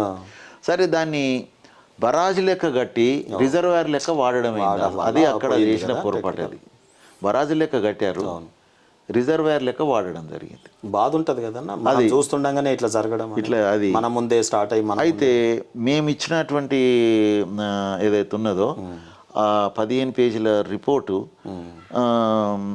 ఈవెన్ రేవంత్ రెడ్డి గారు ఉద్యమ కాలంలో కూడా ఒక 2 సార్లు రౌండ్ సమావేశంలో వారున్నారు, నేనున్నా, వీళ్ళే ఇచ్చారు. అసలు ఫస్ట్ ప్రిఫరెన్స్ దానికే ఇచ్చిండ్రు వీళ్ళు. అసలు ఈ నుంచి మేడిగడ్డ నుంచి డైరెక్ట్గా తీసుకుపోవద్దని వీళ్ళే చెప్పిండ్రు, ఇట్లా నాట్ డిజైరబుల్ అన్న. ఆయన అంతవరకు చదివి వదిలిపెట్టేసి. ఇప్పుడు ఏందన్న మరి పరిస్థితి, ఇప్పుడు సరే ఆయననేమో అట్లా చేసిపోయాయి, ఇప్పుడేమో మళ్ళీ ఇవన్నీ ఖర్చే కదా. ఒక కమిషన్ వేసినా ఖర్చులే, రిపోర్ట్లు ఇచ్చినా ఖర్చులే, రేపు పోలీస్ యంత్రాంగం అంతా ఇల్లు వెనకబడ్డా వాళ్ళ జీతాలు అవంతా కూడా ఖర్చులే, మొత్తం ఇండైరెక్ట్ ఎక్స్పెన్సెస్. ఇప్పుడు ఏమంటున్నట్టే మనం అయితే ఇంకొకటి ఇదేమో ఫస్ట్ ఇది. అయితే దీన్ని మీకు చెప్పింది ఏంటంటే రిటైర్డ్ ఇంజనీర్లే దీని వెనుక ఉన్నారని చెప్పాను. రెండోది మా దృష్టికి 2 TMCలు కాక ఇంకా 3rd TMC కూడా మేము టేకప్ చేస్తామని గవర్నమెంట్ నుంచి వచ్చిందన్నట్టు. అరే ఇప్పుడు ఎందుకు అసలు 2 TMCలకి ఆయకట్టును తయారు చేయలేదు, ఇంకా 3 TMC ఎందుకు ఇప్పుడు అనవసరంగా, మళ్ళీ అది 22,000 కోట్లది, ఇది అనవసరం అని చెప్పేసి మేము ఏం చేసినామంటే, అది ఎంత చెప్పినా అది మేము ఏం చెప్పినామంటే స్టార్టింగ్లో మనకు ఫ్యూచర్లో ఎప్పుడైనా అవసరం పడుతుంది అనుకుంటే సివిల్ ప్రొవిజన్ వరకు పెట్టుకుందాము. అంటే ఇప్పుడు మనం కట్టేటువంటి పంపింగ్ స్టేషన్ ఏదైతే ఉందో ఇంకొక TMCకి సరిపోయే విధంగా కొంచెం పెద్దగా కట్టుకుందాం, దానికి సంబంధించిన సివిల్ కాంక్రీట్ వరకు పెట్టుకుందాం, మోటార్లు పైపులు అన్నీ తర్వాత అవసరం అనుకున్నప్పుడు అని మేము చెప్తే, వీళ్ళు 3rd TMCకి కూడా మోటార్లు గీటర్లు అన్నీ పెడుతున్నారని మాకు తెలిసి, అరే ఇదేంటి అసలు అని మేము అంటే కనీసం మనము దాన్ని పైపుల ద్వారా తీసుకుపోతున్నారు 40 TMC 40 కిలోమీటర్లు పైపుల ద్వారా, ఇది ఎల్లంపల్లి నుంచి అక్కడికి పైపుల ద్వారా తీసుకుపోతున్నారు అనే వరకు అరే పైపులు అంటే ఎంత అవుతుంది కావచ్చు అని దానికి టన్నల్గా తీసుకుపోతే పైపుల ద్వారా తీసుకుపోతే ఉన్న డిఫరెన్స్ ఇదన్నా అవుదామని కనీసం అవి చూస్తే మేము లెక్కేస్తే 40 కిలోమీటర్లలో 8,000 కోట్లు మనం ఆదా చేయొచ్చు ఒకవేళ టన్నల్ ద్వారా తీసుకుపోతే 8,000 కోట్లు అని చెప్పేసి మేము ఏం చేసినాం, ఇక లాభం లేదని డైరెక్ట్గా ఒకటి లెటర్ పెట్టి సీఎంకి పెట్టేసినాం.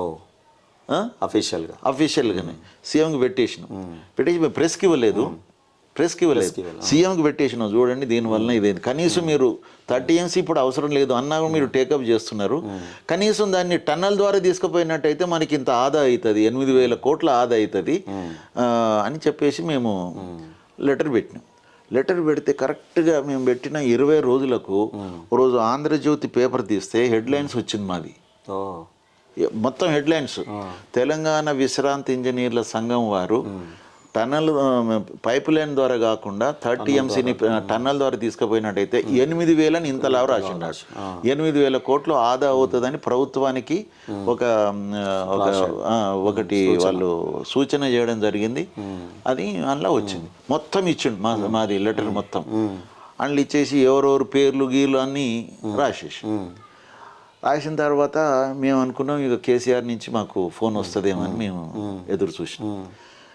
అయితే కేసీఆర్ ఆ రోజు రాలేదు. అయితే ఈలోగా ఒక రోజు అయిపోయింది అని ఇంకెవరైనా ప్రతిపక్ష నాయకులు ఎవరైనా అడుగుతారు అనుకుంటే we haven't received any phone call from any party, neither Congress నార్ మన బీజేపీ, ఇక కమ్యూనిస్ట్ పార్టీలు, లాస్ట్ కోదండరాం, ఎవరి నుంచి కూడా మాకు అరే ఇంత పెద్దది హెడ్లైన్స్ వస్తే ఎవరు పట్టించుకుంటలేరు ఏందా అని చెప్పేసేస్తే ఇక మన వాళ్ళు ఉంటారా కొంతమంది, ఏదో ఇక వాళ్ళని వీళ్ళని అడిగితే అది రేపు పెడుతున్నాం ప్రెస్ మీట్ ఎల్లుండి పెడుతున్నాం అని ఏదో చెప్పిండ్రు. 1 వీక్ అయిపోయింది.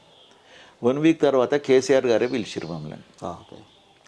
పిలిచేసి ఆ మురళీధర్ గారు ఉన్నారు కదా వారిని అడిగి, వీళ్ళు రిటైర్డ్ ఇంజనీర్లు ఏదో రిపోర్ట్ ఇచ్చిరు కదా అది మీరు చూసిండ్రా అంటే మేము దాన్ని రిపోర్ట్ చూసాము, మనకు 1000 కోట్లే ఫరక్ వస్తున్నది అనేది అన్నాడు ఆయన. 1000 కోట్లు అనే వరకు వారు అడిగి ఏమంటారు అంటే ఇక మేము ఆలోచించినాం, మనం 1000 అంటే 7,000 అయితే సేవ్ చేసినాం కదా అని ఇక మేము ఆలోచించుకొని ఇక సరే అని మేము చెప్పినాం. లాస్ట్కి తెలిసింది ఏంటంటే 1000 కోట్లు ఆదా అయింది అంతే. అయ్యా అంటే కొంచెం పైప్ లైన్ పెంచిండ్రు, అది మన టన్నల్ కొంచెం పెంచిరు కానీ అది యాజ్ ఇట్ ఈజ్గా ఉందని తర్వాత తెలిసింది. అంటే మేము ఇంత ఓపెన్గా ఒక లెటర్ రాస్తే ఏ పార్టీ కూడా దాన్ని పట్టించుకోలేదు అనేది మాకు బాధ ఉన్నది, ఇప్పటికీ నాకు బాధ ఉన్నది. అంటే మా బాధ అది కాదు, ఓన్లీ లెటర్ రాసే వరకే మీరు యోధులు అయితే ఎట్లా ప్రత్యక్ష పోరాటానికి ఎందుకు మీరు తెలంగాణ ఇంట్రెస్ట్ లో రాలేదు, సంఘం కదా, అది కాదు నాట్ ఇండివిజువల్, అది కాదు. ఒకటి వినండి, మాకు 1 వీక్ తర్వాత ఆయనే పిలిచిండు కదా. అవును, ఆయనే పిలిచి మాకేమొచ్చింది ఆన్సరు 1000 అన్నాం కదా, అది దాన్ని ఇంప్లిమెంట్ అయ్యే వరకు మనకి ఎప్పుడు తెలుస్తుంది, అది తెలియదు కదా. కానీ నేనేమన్నా అంటే ఎప్పుడైతే పేపర్లో ఇంత పెద్ద అక్షరాలలో వస్తే మరి ఏ రాజకీయ పార్టీ కూడా మరి దాన్ని కనీసం ఒక స్టేట్మెంట్ ఇవ్వలేదు కదా. ఇక ఎవరు మాట్లాడినా ప్రాజెక్టులకు అడ్డం పడుతున్నారని మాట్లాడేది కదా కేసీఆర్ గారు. పొలిటికల్ ఉంటుంది మనకు, అంటే ఏ ఇంట్రెస్ట్ లేని వాళ్ళం కదా మన సంఘం. కరెక్టేనే, మాది ఉన్నది కాబట్టి మేము రాశాము మేము మళ్ళీ పోయినప్పుడు కూడా మాకు ఆన్సర్ ఇచ్చిండ్రు కదా అన్న. ఇప్పుడు అవన్నీ సరే నేను చెప్తున్నా, అంటే మీరు ఒక్క మమ్మల్ని మీరు మిమ్మల్ని నేను అనట్లేదు, ఈ విషయంలో రాజకీయ పార్టీలు నేను చెప్తాను తెలంగాణ ప్రజలు మీ ద్వారా నాన్ పొలిటికల్గా ఒక సంఘంగా టెక్నికాలిటీస్గా మేము మీ నుండే మంత్రులు కావాలని కోరుకున్న వాళ్ళగా నేను టీవీలలో ఆ ప్రభుత్వం తరపున ఇంజనీర్ చదివిన వాళ్ళు వచ్చి మేధావి రూపంలో మాట్లాడుతూ ఉన్నాడు ఛానళ్ళల్లో, మీరు అనేక మందిని వాళ్ళు ప్రొజెక్ట్ చేస్తూ ఉన్నారు. మీరు ఎక్కడ కూడా వారికి అసలు ఈ తెలంగాణలో ఏమైంది, అసలు నీళ్లు ఎన్ని వచ్చినాయి, నోట్లు ఎన్ని అయినాయి, నోట్ల శాతం ఖర్చు ఎంత అయింది, నోట్లు ఎన్ని వారినాయి, నీళ్ళు ఎన్ని వారినాయి చెప్పేస్తే అయిపోయాయి కదా మీరు. సో కన్నపల్లి పంప్ హౌస్ మీరు చెప్పినారు, అవి ఎందుకు మునిగినాయి అసలు? వీళ్ళు ఒక్క మేడిగడ్డ ఒక పిల్లర్ మునిగింది, 2 పిల్లలు మునిగింది, చిన్నది 400 కోట్లు అంటారు. వాస్తవం అది 400 కోట్లు పెట్టి స్టార్ట్ చేస్తే మీరు గ్యారంటీ సర్టిఫికేట్ ఇవ్వగలుగుతారా? రిటైర్డ్ ఇంజనీర్ ఫోరం రేపు దీన్ని ఈ గవర్నమెంట్ కనుక దాన్ని మళ్ళీ రెక్టిఫై చేసి 400 కోట్లు ఖర్చు పెట్టి హరీష్ రావు గారు అంటున్నారు. మేము అందుకని మేము ఇది ఎప్పుడైతే తేలిందో ఇది అక్టోబర్ 2023 కదా, అవును 23 అక్టోబర్ 21కి ఏదో బయటకు వచ్చింది.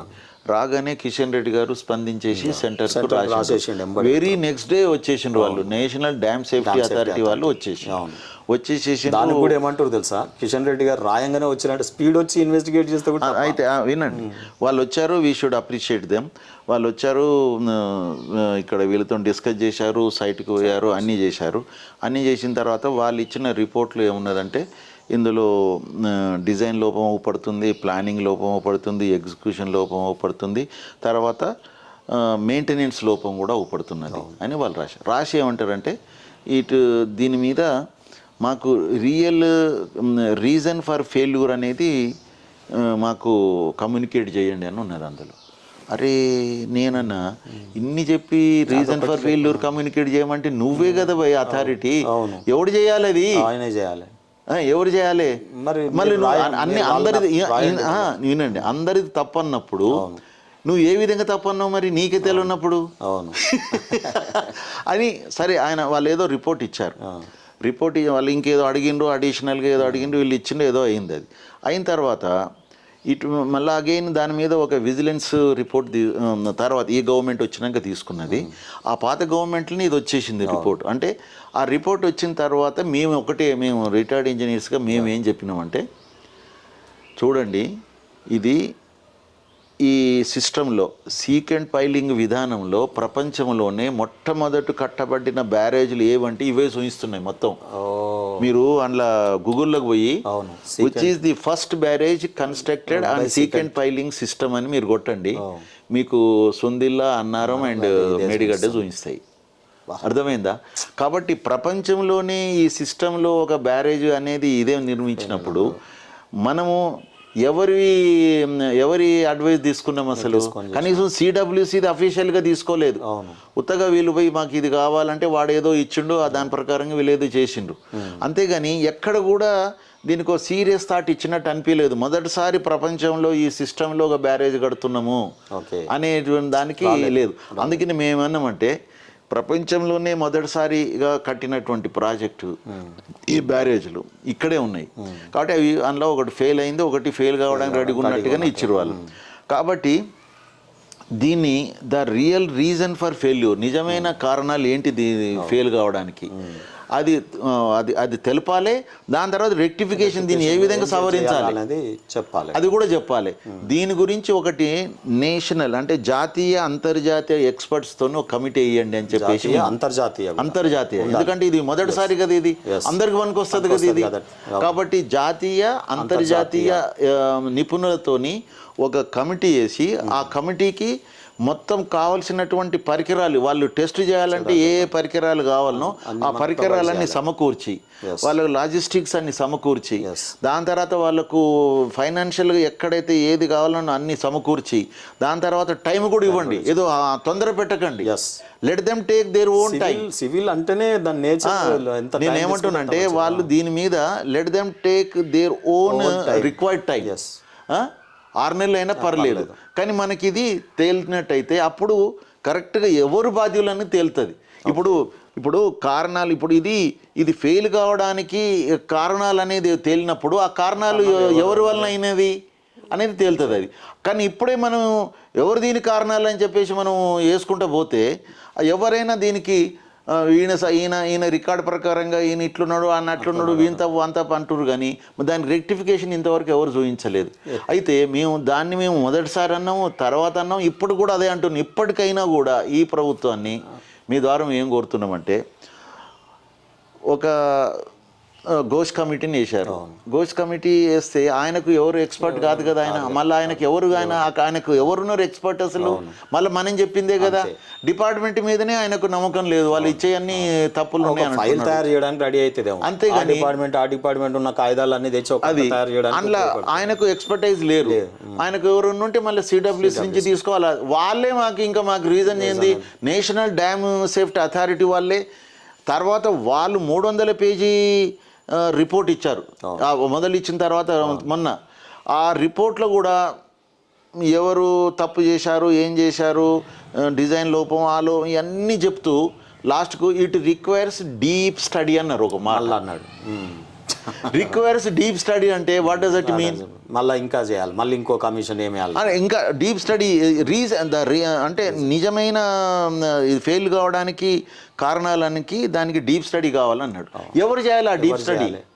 అయితే అదే అయిపోయింది కదా, దాన్ని ఆధారంగా చేసుకొని ఈయన ఇచ్చేటట్లేదు ఇప్పుడు ఈయన. తర్వాత ఈయన 700 పేజీలు రిపోర్ట్ రాసి నేను తర్వాత విజిలెన్స్, ఈ గవర్నమెంట్ వచ్చిన విజిలెన్స్ రిపోర్ట్ మీద ఇచ్చింది కదా రిపోర్ట్, ఇంతమంది అఫీషియల్స్ నేరుగా క్రిమినల్ చార్జెస్ అని విజిలెన్స్ ఇచ్చింది. అంటే కరప్షన్ మీద ఇచ్చింది, కరప్షన్ ఇచ్చింది. విజిలెన్స్ దాంట్లో ఎంతమంది ఎక్స్పర్ట్ ఉంటారండి? ఇరిగేషన్ నుంచి ఒక ఈఓ ఎస్ఏ ఒకరు ఉంటారు అంతే. ఆయన వాళ్ళు రీజన్స్ ఫర్ ఫెయిల్యూర్ అనేది రికార్డ్స్ ప్రకారంగా ఇది సరిగా లేదు, అది సరిగా చేయలేదు అని ఏదో చెప్పిండ్రు అంతే. కానీ కరెక్ట్ రీజన్స్ ఫర్ ఫెయిల్యూర్ అనేది వాళ్ళకు కూడా తెలియదు. అందులో ఉన్నది ఎవరు ఎక్స్పర్టు? ఎవరు లేరు కదా. కాకపోతే ఎవరైతే అంటే అందులో వాళ్ళు ఎవరే కానీ, ఇప్పుడు మన ఘోష్ కమిటీ కానీ, విజిలెన్స్ కమిషన్ కానీ, ఎన్ఎస్డిఏ కానీ, వీళ్ళందరూ కూడా ఇది చేసిన విధానంలో లోపం చూపించారు అన్నట్టు అంతే. అంటే వాట్ అబౌట్ కరప్షన్ చార్జెస్, అది దాని గురించి ఎవరు మాట్లాడలేదు, అది లేదు వాళ్ళ దాంట్లో. అంటే ప్రాసెస్ అనేది ఉన్నదో ఆ ప్రాసెస్ దాంట్లో వీళ్ళు లోపం చూపించారు. అంటే తీసుకోవలసిన పద్ధతిలో చేయాల్సి ఉండేది, ఆ పద్ధతి చేయలేదు. ఈ టెండర్ విధానంలో ఇది తప్పు, అది తప్పు. అంతేగాని ఇప్పుడు చేయవలసింది ఇప్పుడు ఏంది? విజిలెన్స్ రిపోర్ట్ మీద ఇంతకుముందు గవర్నమెంట్లు వాళ్ళని సస్పెండ్ చేసి ఏమో చేసేసాను. మరి ఎందుకు? విజిలెన్స్ కంటే మించిందే ఉంది. విజిలెన్స్ డైరెక్ట్ సీఎం దగ్గర ఉంటుంది. మరి వాళ్ళు పేరుతో సహా ఇచ్చారు, వాళ్ళు ఒక్కరి మీదనే చర్య తీసుకున్నారా? విజిలెన్స్ రిపోర్ట్ అయితే ఘోష్ కమిటీ కూడా ఏమంటుందంటే, నేను ఏ రిపోర్ట్ను కూడా నేను కన్సిడర్ చేయలేదు, నాకు వచ్చినటువంటి ప్రజెంట్ చేసిన దాని మీద నేను ఇది ఇస్తున్నాను. ఒక రకంగా ఇది ప్రొటెక్ట్ చేసే విధంగానే ఉంది. అవి ఉన్నాయి. దాని తర్వాత ఇప్పుడు గవర్నమెంట్ ఏం చేసింది? సిబిఐకి ఒప్పచెప్పింది. ఇప్పుడు సిబిఐకి చెప్తే ఈ రోజు వరకు కూడా సిబిఐ తీసుకున్నదా తీసుకోలేదా ఏది లేదా. ఇప్పుడు స్పెసిఫిక్ ఇప్పుడు ఒకటన్నా సిబిఐ విషయం మీకు అంటే ఇది లాయర్ సంబంధించినటువంటి సబ్జెక్ట్ కూడా అంటే బీజేపీ పార్టీ కూడా సిబిఐకి ఇవ్వాలి అనేది కూడా కోరిక మొదట్లో అన్నాం. అదే టోటల్ ప్రాజెక్ట్ ఇవ్వమన్నాం. ఓన్లీ మేడిగడ్డ పిల్లర్ల వరకే ఇస్తా అంటే ఎట్లా అవుతుంది? సిబిఐ అనేది క్రైమ్ నేచర్లో మనం ఎక్కడెక్కడ డబ్బులు ఫ్లో అయినాయి, ఏమైంది, ఏం కథ, అవినీతి జరిగిందా లేదా, అవన్నీ కూడా వెరిఫై చేస్తుంది సిబిఐ. సో కాబట్టి మొత్తం ప్రాజెక్ట్ ఇవ్వాలి, కానీ నేను తోకని మాత్రమే చెయ్యను, మిగతా బాడీ అంతా మంచిగా ఉంది అన్నట్టే సర్టిఫికేట్. దీని మీదనే మనకి ఇస్తే మేడిపల్లి పిల్లర్స్ మీరు ఇప్పుడు మనం మాట్లాడిన దాంట్లో అనేక తప్పులు అవకతవకలు బయటపడతావు ప్రాజెక్ట్ అంతా. అందుకే నేనేమంటున్నట్టే, ఇప్పుడు ఇవాళ సిబిఐకి ఇచ్చినప్పుడు మొత్తం స్పెసిఫిక్ అనేది ఒకటి ఉంటుంది రిక్వెస్ట్, జనరల్ కాన్సెంట్ అనేది సెపరేట్ ఉంటుంది.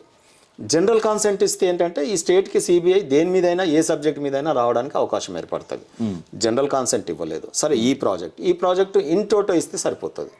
మొత్తం జనరల్ ఇస్తే ఏమవుతుందంటే మనకు ఈ ఫార్ములా కార్ రేస్ కావచ్చు, లేకపోతే ఇవి కావచ్చు, ఆయన ఒక్కొక్కటిగా ఎవిడెన్సెస్ అన్నీ ట్యాంపర్ అయ్యి టైం తీసుకొని ఇప్పుడు ఎక్కడెక్కడ ఏ రకమైన ఇప్పుడు మన కమిషన్ రిపోర్టే అంటారు, అంత ఇచ్చి లాస్ట్లో ఇంకా పెండింగ్ పెట్టిరు అని. సో టేల్ అండ్ ఆర్డర్ స్పెసిఫిక్ ఉండాలి, దాంట్లో అంబిగ్యూటీ ఉంది. ఇది కమిషన్ రిపోర్ట్ కావచ్చు, ఇంకో రిపోర్ట్ కావచ్చు.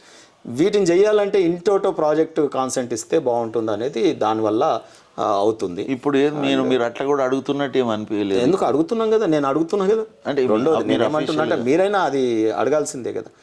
నేను లాస్ట్ అండ్ లీస్ట్ అన్నా ఈ ప్రాజెక్టు విషయంలో మనం జరిగింది అయిపోయింది. నేను ఇంతకుముందు అన్నట్టు ఒకవైపు ఏసీబీ రైట్స్ అవుతుంటేనేమో అవినీతి తిమింగలాలు బయటపడుతున్నాయి. వెనకట 5 కోట్లు 10 కోట్లు అంటేనే ఇది 5, ఇవాళ 100 కోట్లు అవుతా ఉన్నాయి. ఒకవైపు తెలంగాణలో మీలాంటి కష్టజీవులు ఇప్పటికీ సింపుల్ లైఫ్లో ఉండి రిటైర్మెంట్ ఇంత స్ట్రెచర్ ఉండి మీరు ఇలాంటి జీవనం మీరు కొనసాగిస్తున్న స్వయంగా చూసిన ఇక్కడ ఇంజనీరింగ్ ఫోరం అనేది ఇప్పుడు వాచ్ డాగ్ లాగా ఉంటూ ఈ ప్రాజెక్టు విషయంలో రేపు ఏం చేయాలి, ఒకవేళ చెయ్యాలి అన్నప్పుడు మీరు చెప్పే మాటలకు కట్టుబడి ఉండే సర్టిఫికేట్ లాగా మీరు ఉంటారా? అసలు ప్రాజెక్ట్ ఇంకా నిరర్థకమా ఒక్క వన్ లైన్లో చెప్పమంటే మీరు ఏం చెప్తారన్న?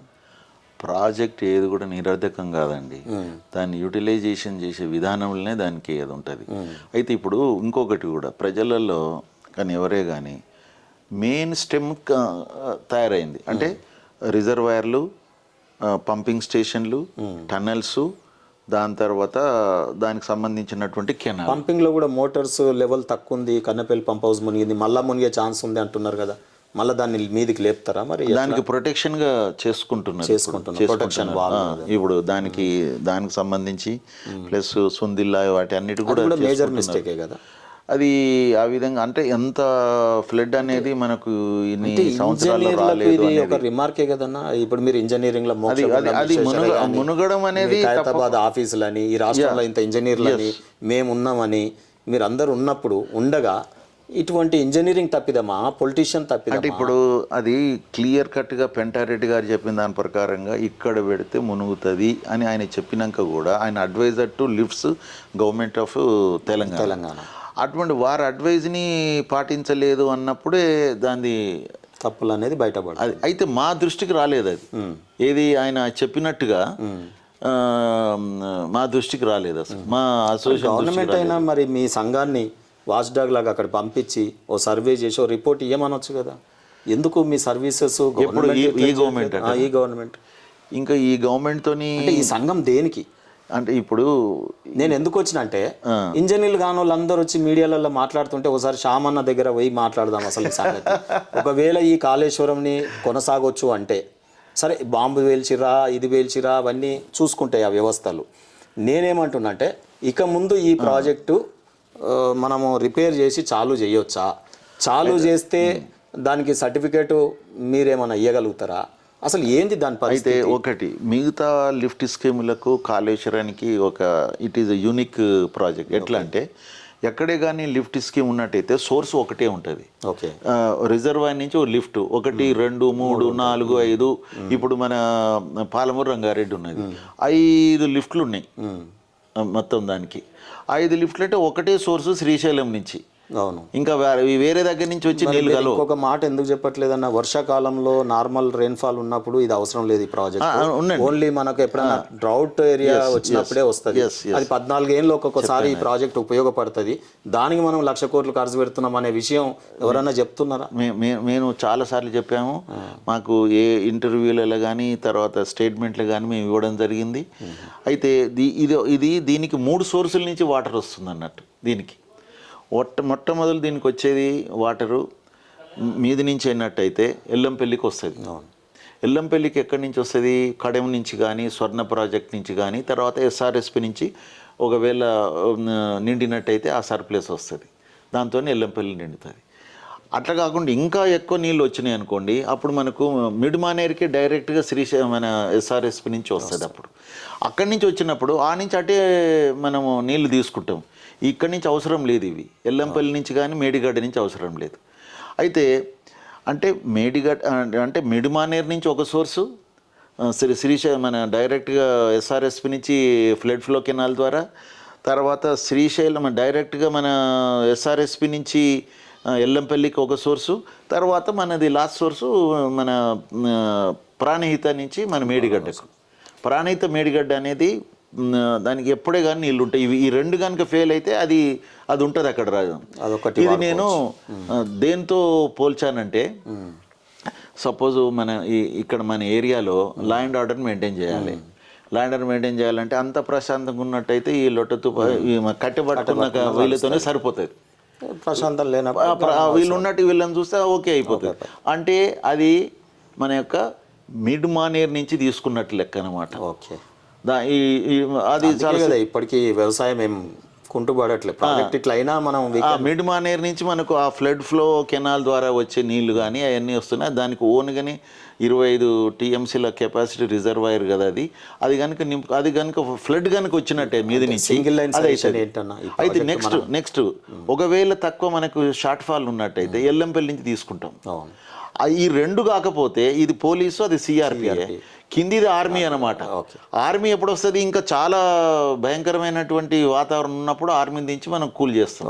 కాబట్టి ఆర్మీ ఎప్పుడంటే అప్పుడు ఇంత ఎప్పుడో పనికి వచ్చేదానికి ఎందుకు కట్టుకోవాలంటే మన ఆర్మీ అనేది అప్పటికప్పుడు సృష్టించలేం కదా, అదొక సోర్స్ పెట్టుకున్నాం మనం పర్మనెంట్గా ఎప్పుడు కూడా తెలంగాణలో కరువు రాకుండా చూసుకోవడానికి అది పనికి వస్తుంది అది. అంతేగాని అదే మెయిన్ సోర్స్ కాదు, అది ఓన్లీ మనకు కరువు ఉన్నప్పుడే చూసినాం. అయితే మేము ఇంకా సజెస్ట్ చేసింది కూడా ఏంటంటే, మీరు తుమ్మిడిహట్టి దగ్గర నీళ్లు సరిపోను లేవని ఇక్కడికి వచ్చినాం అంటారు కదా, తుమ్మిడిహట్టి దగ్గర ఆల్రెడీ 70 కిలోమీటర్ల కెనాల్ తవ్వి ఉన్నది కాబట్టి అక్కడ ఎన్ని నీళ్లున్నా ఎన్ని వచ్చినా మనకు కావాల్సినవి కాకుండా 100 టీఎంసీలు వచ్చినాయి, 80 టీఎంసీలు వచ్చినాయి, ఒక లిఫ్ట్ ద్వారామని అవి తీసుకొని ఆ షార్ట్ ఫాల్కే ఇక్కడే పోవాలి అట్లా కూడా లెటర్ పెట్టినాం మేము. అసలు ఆ షార్ట్ ఫాల్కే తుమ్మిడిహట్టి నుంచి తీసుకోవాలి, తుమ్మిడిహట్టి నుంచి తీసుకున్న తర్వాత మనకి ఇంకా షార్ట్ ఫాల్ ఉన్నట్టయితే అప్పుడు మేడిగడ్డ నుంచి తీసుకోండి. ఇప్పుడు ప్రజలకు అర్థం కావాలంటే నల్ల నీళ్ళు ఎన్ని వచ్చినా అవి తీసుకొని అది మాకు సరిపోకపోతే బోర్ నీళ్ళు దాంట్లో సంపులో బాసుకొని అది తీసుకోండి. నేను ఏమంటున్నా, మీరు నాకు ఒక కంక్లూజన్ ఇస్తలేరు. ఏంటి చెప్పండి? ఈ 1,00,000 కోట్ల ప్రాజెక్టు రేపు మనం దీన్ని యథావిధిగా మళ్ళీ రిపేర్ చేసి వాడుకోవడమా, ఇది నిరర్ధకం ఉంటుందా, దీనికి ఆల్టర్నేటివ్ ఇంకేమైనా చేస్తే బాగుంటుందా, అసలు ఏంది ప్రజలు పాపం చాలా అంటే తెలంగాణ ఎందుకోసం అనే ఆలోచన తర్వాత అయినా మీ ఇంజనీరింగ్ ఫోరం దీని మీద నా బలీయమైన మా కోరిక, ఇది తెలంగాణ సమాజం తరపున నేను ఒకటే మిమ్మల్ని కోరేది ఏంటంటే, ఇప్పటికైనా తెలంగాణ ఫోరంకి మీకు చాలా వాల్యూ ఉంది ప్రజల పక్షాన, అందులో మీలాంటి వాళ్ళు ఇంకా చాలా మిమ్మల్ని ఇష్టపడే వాళ్ళు ఉన్నారు. దయచేసి యాక్టివేట్ అయ్యి తెలంగాణ పోరాటం లాగా మీరు ఒక పోరాట శైలిని ఎంచుకోవాలనేది మా యొక్క కోరిక. నేను ప్రత్యేకంగా వచ్చింది అయితే నేను ఈ రిక్వెస్ట్ చేయడానికే వచ్చిన. అయితే మీరు చెప్పినట్టు కాళేశ్వరం మీద 1,00,000 కోట్లు ఖర్చు పెట్టడం జరిగింది.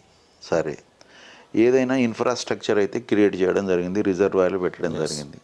Even we have got reservations on the capacity of Mallanna Sagar. అన్ని 50 టీఎంసీలు వద్దని మేము చెప్పడం జరిగింది.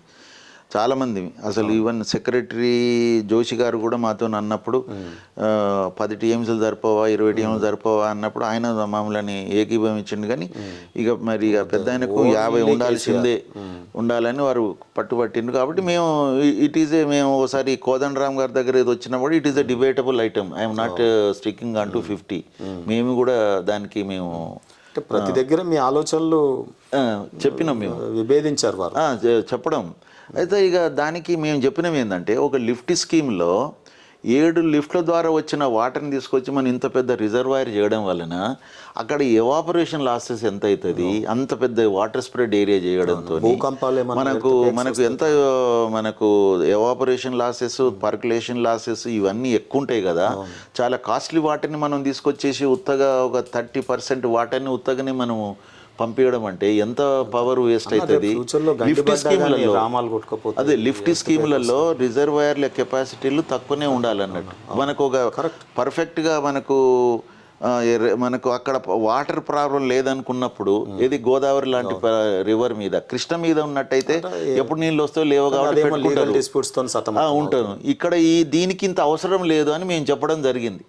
ఇప్పుడు 16 టీఎంసీలు ఉంటే 143 టీఎంసీలకు పెంచినామని అన్నప్పుడు మీరు అక్కడక్కడక్కడ కొన్ని పెట్టుకుంటే సరిపోతుంది. కానీ 50 టీఎంసీలు 30 టీఎంసీలు 20 టీఎంసీలు అయ్యి రిజర్వాయర్లు గోదావరి ఎందుకండి, ఎప్పుడంటే అప్పుడు నీళ్లు తీసుకునేదానికి మనకు ఆస్కారం ఉన్నప్పుడు అవసరం లేదు కదా అని మేము ఆ విధంగా చెప్పడం జరిగింది. అన్న కృష్ణ ఇప్పుడు తుంగభద్ర అందాం అనుకున్నాం కానీ ఇప్పుడు దీన్ని కంక్లూడ్ చేస్తాం. అయితే కాళేశ్వరానికి మేము చెప్పేది ఒకటేనండి, తప్పకుండా దానికి ఏదైతే రిపేర్ చేయాలనో అది ఏజెన్సీ ద్వారానే చేయించడానికి వాడు రెడీగా అన్నాడు, చెప్పిండు కూడా. ఎల్ఎన్టీ అటువంటి పెద్ద సంస్థ ఈ విధంగా నేషనల్ ఇంటర్నేషనల్ ఐకాన్ ప్రాజెక్ట్స్ కట్టినటువంటి సంస్థకు ఈరోజు చెడ్డ పేరు వస్తున్నది. కాబట్టి మీరు డెఫినెట్గా ఆ వర్క్ని ఆయనతోని ఒప్పించేసి అది మొదలు అది టేకప్ చేయాలి. అది మొత్తం ఆ బ్లాక్ తీసేస్తారా, మెయింటెనెన్స్ చేస్తామనే క్లాజ్ ఉందా? ఏది ఇది ఏమన్నా అవుతే ఇన్నేళ్ల వరకు మేము గ్యారంటీ అనేది కాంట్రాక్టర్. అయితే వీళ్ళు ఏం చేశారు, మొదలే కంప్లీట్ అని సర్టిఫికేట్ ఇచ్చారు కదా, ఆ సర్టిఫికేట్ ఫేక్ అని కాకముందు ఇచ్చినట్టు తెలిసిపోయింది కదా ఇప్పుడు. కాబట్టి ఇప్పుడు అతను లీగల్గా మేము చేస్తామని అన్నాడు. ఇది కంప్లీషన్ సర్టిఫికేట్ ఇవ్వడం నేరమే కదా, అది నేరమే 100% నేరమే. కంప్లీట్ అని అన్న తర్వాత నువ్వు వచ్చి పని చేయని ఎట్లా అంటావు మళ్ళీగా కాదా? యూసేజ్ సర్టిఫికేట్ ఇచ్చిన తర్వాత అయితే ఆ విధంగా ఎల్ఎన్టీని మనము చేసి మన ప్రభుత్వం కూడా ఎల్ఎన్టీతో చేయిస్తాను అంటున్నది కదా, మరి అది చేయిస్తే బాగుండేది కదా. చేయించేసి ఇంకొకటి ఇది ఫంక్షనల్ కావాలంటే ఇప్పుడు ఈ నుంచి ఎత్తిపోసి ఎల్లంపల్లి వేయంగానే ఆ నుంచి ఫ్లడ్ వచ్చి మళ్ళీ గేట్లు అట్లా కాకుండా దీని యొక్క వెదర్ ఫోర్కాస్టింగ్ అనేది స్టేట్ ఆఫ్ ఆర్ట్ ఇది కావాలి మనకు. అంటే మనకు ఒక 15 రోజుల ముందు యొక్క ఫోర్కాస్టింగ్ ఏ విధంగా ఉంటుంది, ఒకవేళ ఫ్లడ్ వస్తుందా రాదా అనేది మనకు ముందే తెలిసేటట్టుగా. అది ఇంతవరకు ఏదో ఒక ట్రయల్ అనేది చేసిరు కానీ ఇంతవరకు దాన్ని చేయించలేదు. ఉన్నది ఇప్పుడు అమెరికాకు పోతే మనము వాడు చెప్తాడు కరెక్ట్గా మీకు 7:15 వర్షం పడుతుంది అండి మీ ప్రాంతం అంటే కరెక్ట్గా టైం చూసుకుంటే 7:15 వర్షం పడుతుంది. మీకు 4 రోజుల దాకా డ్రై ఉంటుంది, 4 రోజుల దాకా డ్రై ఉంటుంది. మరి అలాంటి ఇప్పుడు ప్రపంచంలో ఇప్పుడు దొరుకుతున్నటువంటి అలాంటి యాప్ని మనము టెక్నాలజీని మన దగ్గర ఎందుకంటే మూడు ప్రదేశాల నుంచి నీళ్లు తీసుకునే అవకాశం ఉన్నప్పుడు మీది నుంచే వస్తున్నప్పుడు ఫ్లడ్ ఇంకా వారం రోజులకు కింది నుంచి ఎందుకు లిఫ్ట్ చేస్తాం మనం? కాబట్టి అది మనం డెఫినెట్ గా స్టేట్ ఆఫ్ ఆర్ట్ కావాలి.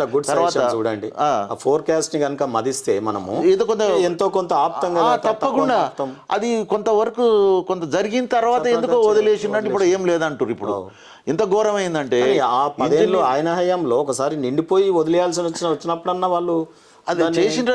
ఇది అన్నప్పుడు చేసిండ్రు. మాకు అసలు ట్రయల్ రన్ కూడా వాళ్ళు ఏదో చూయించిండ్రు కానీ వాళ్ళకి అది ఎంకరేజ్ చేయలేదు. వాళ్ళకి ఉపచెప్తే వాళ్ళు చెప్తారు కదా. ఇదొకటి. తర్వాత కాళేశ్వరం ప్రాజెక్టు అయిపోయింది అని అంటే అసలు ఒక ప్రాజెక్టు అయిపోవడం అంటే దేనికి నిర్వచనం తెలుసా? దాని కింద సపోజ్ ఒక ప్రాజెక్ట్ కింద 10 లక్షల ఎకరాలు వారాలి. నువ్వు ఏం కట్టుకుంటావు నాకు అవసరం లేదండి. ఎన్ని లక్షల ఎకరాలకు రైతు పొలాలకు నీళ్ళు ఇచ్చినవో దాని మీదనే. సపోజ్ నువ్వు దీని మీద టన్నళ్ళు దొవ్వి పంపింగ్ స్టేషన్లు పెట్టి లిఫ్ట్లు పెట్టి ఏమో పెడితే దీనికి ఒక నీకు ఒక 60,000 కోట్లు ఖర్చు అయినాయి. కానీ ఇంతవరకు రైతు పొలానికి నీళ్లు ఒక్కటి లేకపోతే జీరో అన్నట్టే కదా. ఇప్పుడు అది కాదు. ఇప్పుడు పాలమూరు రంగారెడ్డి ఉన్నది, దాని మీద ఇప్పటి వరకు ఎన్ని కోట్లు? దాదాపు 25,000 కోట్లు. వచ్చిరా మీరు మొన్న పంపులు నీళ్లు పోపించి? అంటే మేము మొదలే ఒక రోజు ముందు పోయి చూసుకొని వచ్చినాం. ఏదో పంపు అట్లా ఎన్నికల ముందు బటన్ ఒత్తి ఏ దాంట్లో కింది ఫస్ట్ పంప్ ఏడైపోయింది. బటన్ ఒత్తేగా సీఎం బటన్ ఒత్తడానికి ఎన్నో చేసి ఒత్తిచ్చారు. వాళ్ళు తిప్పలు పడి ఏదో చేసిరు కానీ అదేం లేదు. అయితే ఇప్పుడు ఆడ చూడండి 25,000 కోట్లు ఖర్చు పెట్టినాము. ఒక రైతు పొలానికి నీళ్లు ఉన్నాయా? లేవు. అదేవిధంగా కాళేశ్వరంలో ఈరోజు 1,00,000 కోట్లు ఖర్చు పెడితే నువ్వు ఎన్ని వేల ఎకరాలకు నీళ్లు ఇస్తున్నావు? వాళ్ళు 50, 60, 70 అని లాస్ట్కు ధైర్యం చేసి 1,00,000 అంటున్నారు. 1,00,000 అంటే దాని ఆశయం ఏంది? 18 లక్షలు. 18 లక్షలలో 1,00,000 ఎంత కదా? మీరు అది మనం ప్రాజెక్ట్ ఎంత కంప్లీట్ అయిందంటే 18 లక్షలలో 1,00,000 కంప్లీట్ అయింది. అంటే ఎన్నో వంతు వస్తుంది? 4-5% ఎంత పర్సెంట్ అవుతుంది? 18 6% అవుతుంది. అంటే 6% అయింది ప్రాజెక్ట్ కంప్లీట్ అనడానికి వీలు లేదు. ఇది 6% సర్టిఫికేట్ ఇచ్చినాం, డబ్బులు కూడా అంటే అది ఆ వర్క్కి ఇచ్చిండ్రు కానీ ప్రాజెక్ట్ నేను అనేది మీరు అనుకున్నారా అన్న? మీరు ఇది రిటైర్మెంట్ అయ్యి మీరు ఇటువంటి టైంలోనే మీ జీవన కాలంలోనే 500-100 కోట్ల ప్రాజెక్టులు, బహుళార్థ సాధక ప్రాజెక్టులు పోయి 1,00,000-1,50,000 కోట్లతోని కట్టే ప్రాజెక్టులు కూడా వస్తాయని అన్నడన్నా ఊహించిరా ఇంత అవుతుందని? అంటే 1,00,000 వరకు ఇది ఇంజనీర్లు ఇస్తారా? అంటే ఈ ఎస్టిమేషన్స్ ఇప్పుడు ఈపీసీ రావడం వలన కూడా కొంచెం నష్టం జరిగింది. ఈపీసీలలో కూడా ఒక సిస్టమ్ ఇంజనీర్ల యొక్క పాత్ర తగ్గిపోయింది ఈపీసీతో. రాజశేఖర రెడ్డి గారి పీరియడ్లోనే త్వరితగతిన పని చేయాలనే ఉద్దేశం ఈపీసీ పెట్టే వరకు డిజైన్ వాడే చేసే, సర్వే వాడే చేసే, ఎస్టిమేట్ అంటూ లేదు. వాడు ఇంజనీర్తో చేయడా? వాడు ఎవరినో పెట్టుకుంటాడు, ఏఐ చేస్తాడు. వాళ్ళు ఎవరో పెట్టుకుంటారు, వాళ్ళు ఇంజనీర్లనే పెట్టుకుంటారు. వాడు చెప్తేనే ఇంజనీర్ అంతే కదా. దాని తర్వాత బిల్లు కూడా వాడే చేసే. ఇప్పుడు ఏఈ ఎవరైతే చేయాలో ఆయన కూడా ఆఫీసర్ లేక ఆయన బుల్బుల్ పెట్టే కాడికి అయింది. అంటే టోటల్గా పోయింది. అది పోయిన తర్వాత ఈ ప్రభుత్వం వచ్చిన తర్వాత, మన తెలంగాణ వచ్చిన తర్వాత కూడా ఈపీసీ సిస్టమ్ మటుకు తీసేసిండ్రు కానీ పని జరిగిన విధానం మటుకు అదే విధంగా ఉన్నది. అయితే ఇప్పుడు 1,00,000 కోట్లు ఖర్చు పెడుతుంది. అసలు మేము అనుకునేది ఏంటంటే ఆ ప్రాజెక్టుకు ఒరిజినల్గా 17,000 కోట్లు, అది తర్వాత 43,000 కోట్లకు అయింది. అది మా అంటే ఒక First 40, 50, 60 తర్వాత 55కో అయిపోతుంది అనుకున్నాం మేము. ఆ విధంగానైతే ఏది తుమ్మడిహట్టి నుంచి చేసినట్టయితే 55, 60 కోట్లకు అయిపోతుంది అనుకున్నాం. అంటే ఇవన్నీ పెంచకుండా ఉంటాయి, ఏది రిజర్వాయర్లు ఇవన్నీ పెంచారు కదా. అయితే గమ్మత్ ఏంటంటే ఈ రోజుకు ఆ విధంగా అనుకున్నది 1,00,000 కోట్లు అదే పెరిగింది. ఆయకట్టేమో ఇంతవరకు డిస్ట్రిబ్యూషన్ నెట్వర్క్ మీద కాన్సన్ట్రేట్ మేము అన్నాం, మీరు ఇమ్మీడియట్గా ప్యారలల్గా డిస్ట్రిబ్యూషన్ నెట్వర్క్ మీద కాన్సన్ట్రేట్ చేయాలి కదా అన్న అని మేము ఎంత చెప్పినాం. ఈ రోజు డిస్ట్రిబ్యూషన్ నెట్వర్క్ చేసే పరిస్థితి లేదండి ఏ ప్రభుత్వం కూడా. ఎందుకంటే 1,00,000 ఎకరాలకు నీళ్ళు ఇవ్వాలంటే 5,000 ఎకరాలు మనం ల్యాండ్ ఎక్విజిషన్ తీసుకోవాలి, ఇది కెనాల్స్, మైనర్స్, సబ్ మైనర్స్ వీటన్నిటికీ 5,000 ఎకరాలు తీసుకోవాలంటే ఈరోజు మినిమము ఎక్కడే కానీ 10 లక్షల కంటే తక్కువ లేదు. ఎంత 20 లక్షలు 20 లక్షలు అయిందండి. 20 అయిందని 20 అయితే 5,000కి ఎంత అన్నట్టు 10,000 కోట్లు అవుతాయి అంతే కదా, లక్షలు. మరి 10,000 కోట్లు ఓన్లీ ల్యాండ్ ఎక్విజిషన్కి అయితే దానికి ఎగ్జిక్యూషన్కు మళ్ళీ దానికి ఒక 5-6 వేల కోట్లు అవుతుంది. ఇప్పుడు ఇన్స్టాల్మెంట్స్ రీపేమెంట్ మరి ఎగ్జిక్యూషన్ చేయాలి కదా, తవ్వాలి కదా. ఇది అప్పు చేసి పప్పు కూడా కదా. అదే అంతే. ఇప్పుడు ల్యాండ్ ఎక్విజిషన్కి అంత అయితే మళ్ళీ ఎగ్జిక్యూషన్కు మళ్ళీ అవుతుంది కదా అంత. మరి అయినప్పుడు అసలు ఏడు నుంచి తీసుకొస్తావు నువ్వు ల్యాండ్ ఎక్విజిషన్ పైసలు? 1,00,000 ఎకరాలు చేయాలంటే ఇన్ని వేళ్ళు అయితే ఏ నుంచి వస్తుంది? కాబట్టి ఇప్పుడు అందరు ఒప్పుకుంటేనే ఆ నీళ్ళు ఆ కాలువ నడుస్తుంది. మళ్ళీ ఈ నుంచి 30-40 కిలోమీటర్లు పోవాలి ఒక డిస్ట్రిబ్యూటరీ. అందులో ఇటు అటోడు 2 కిలోమీటర్లు ఆపినట్టయితే ఖతం అవుతుంది. కాబట్టి డిస్ట్రిబ్యూషన్ నెట్వర్క్ అనేది ఈ రోజులలో ఎంత క్లిష్టతరమైనది అంటే అడ్వాన్స్గా దానికి మనం పైసలు పెట్టి మొదలు చేస్తుంటే తప్పించి కాదది. ఇప్పుడు కాళేశ్వరం ప్రాజెక్టు రేపు నాటికి దాన్ని బాగా చేసినా కూడా డిస్ట్రిబ్యూషన్ నెట్వర్క్ పనులు అయితే లేవు కదా. దేనికి నీళ్ళు ఇస్తున్నావు? దానికి ఓన్లీ మిగతా ప్రాజెక్టులకు నీళ్ళు ఇవ్వడానికి పనికి వస్తుంది, కానీ దాని ఓన్ ప్రాజెక్టుకు నీళ్ళు ఇచ్చుకోవడానికి అక్కడ వసతి చేయలేదు కదా. నువ్వు 1,00,000 ఎకరాలే కదా చేసింది ఈ రోజు దాని కింద. కరెక్ట్. మరి మిగతా 17 లక్షలు ఎప్పుడైతే అసలు ఇది అంటే ఈ రోజు దాని ఓన్ ఆయకట్టు చేసింది 6% ప్రాజెక్టే కంప్లీట్ అయింది. కాకపోతే దానివలన కాకతీయ కెనాల్లో పడేస్తే ఆ నీళ్ళు పోయి ఏదో చేస్తున్నది. అది ఓన్లీ మనం ఈ ప్రాజెక్ట్స్ నేషనల్ ప్రాజెక్ట్స్ ఉంటేనే కొంత ఈ చెకింగ్ అథారిటీ బ్యాలెన్సర్స్ ఇవన్నీ కూడా అవుతాయి కదా. మనకు కొద్దిగా అథారిటీస్ స్ట్రిక్ట్గా కొంత పోయి. అంటే ఇప్పుడు మనము వాటర్ అనేది స్టేట్ సబ్జెక్ట్. అవును. కాబట్టి సెంట్రల్ గవర్నమెంట్ ఎంతసేపటికి అది ఏమైనా అసిస్ట్ చేయగలుగుతుంది, అంతేగాని it cannot take the responsibility. అయినా ఇప్పుడు డ్యామ్ సేఫ్టీ అథారిటీ, తర్వాత ఇప్పుడు మన ఇరిగేషన్ యాక్ట్ కూడా ఒకటి వస్తున్నది కదా. ఆ విషయంలో కొంత సేఫ్టీ మెజర్స్, దాని తర్వాత ఏం చేయాలనే దాని మీద బాగానే ఉన్నది, కానీ ఎక్కడ కూడా ఇది సరిగా ఇంప్లిమెంటేషను కావడం లేదు ఏ స్థాయిలో కూడా. ఇప్పుడు ఇదే చూడండి, పోలవరానికి కూడా ఎన్నో ప్రాబ్లమ్స్ ఉంటే ఇంటర్నేషనల్ ఎక్స్పర్ట్స్తోని కమిటీ వేసుకున్నారు, వాళ్ళు ఎన్నోసార్లు వచ్చిపోయినారు అక్కడికి. మరి మన దగ్గర ఎందుకైతే లేదు అది? ఆ విధంగా కావాలని మేము కోరుకుంటున్నాము. కాళేశ్వరం కూడా తిరిగి మళ్ళీ ప్రజలకు ఉపయోగపడే పద్ధతిలో మేమేమంటున్నామంటే డెఫినెట్గా తుమ్మిడిహట్టి దగ్గర ఆ నుంచి నీళ్లు తీసుకోవాల్సిందే.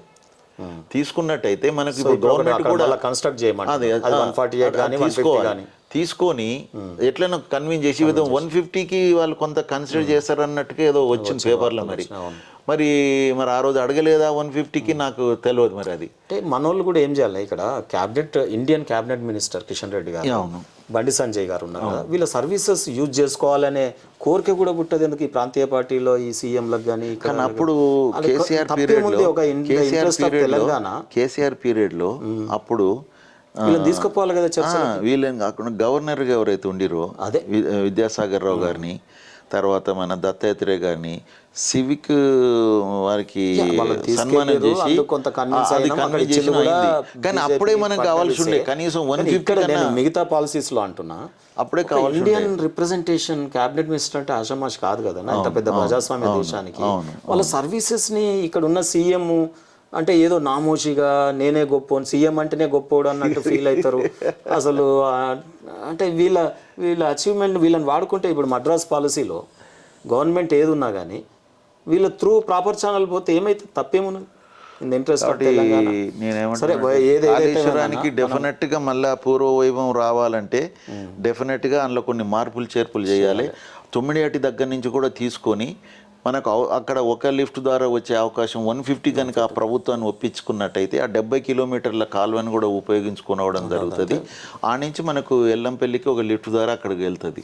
మనకు తీవ్రమైనటువంటి ఇంకా ఏది కరువు వచ్చినప్పుడు మేడిగడ్డ నుంచి కూడా తీసుకుంటాం. అది అట్లుంటుంది రిజర్వ్. ఒక రిక్వెస్ట్ ఇంకొకటి, కృష్ణా మీద మనం ఒక రోజు మాకు టైం ఇవ్వండి. ఓకే. రెండోది తుంగభద్ర, ఇప్పుడు కరెంట్ అఫైర్స్లో మనకు ఆ డ్యామ్ బాబ్లీ ప్రాజెక్ట్ ఆల్మట్టి దాని మీద ఇమీడియట్గా ఇప్పుడు జరుగుతూ ఉంది చర్చ, ప్రజలకు తెలియాల్సిన అవసరం ఉంది. దాని మీద తుంగభద్ర మీద నాకు ఒక టైము, ఈ 2 రోజులు మీరు ఇవ్వండి. మూడోది ఏంటంటే మన అసోసియేషన్కి మీరందరు మిత్రులు, మీ మీద నాకు గౌరవంతో నేను ఒకటే చెప్తాను, ఉద్యమంలో పార్టిసిపేట్ చేశారు, తర్వాత పార్టిసిపేట్ చేశారు. ఈ రాష్ట్రంలో మోక్షగుండం విశ్వేశ్వరయ్య యొక్క భవన్ ఉంది, దాంట్లో ఇంజనీర్స్ ఉంటారని మా అందరికీ తెలుసు. ఆ ఇంజనీర్స్లో మీరు ఇప్పుడు రిప్రజెంట్ చేస్తూ ఉన్నారు.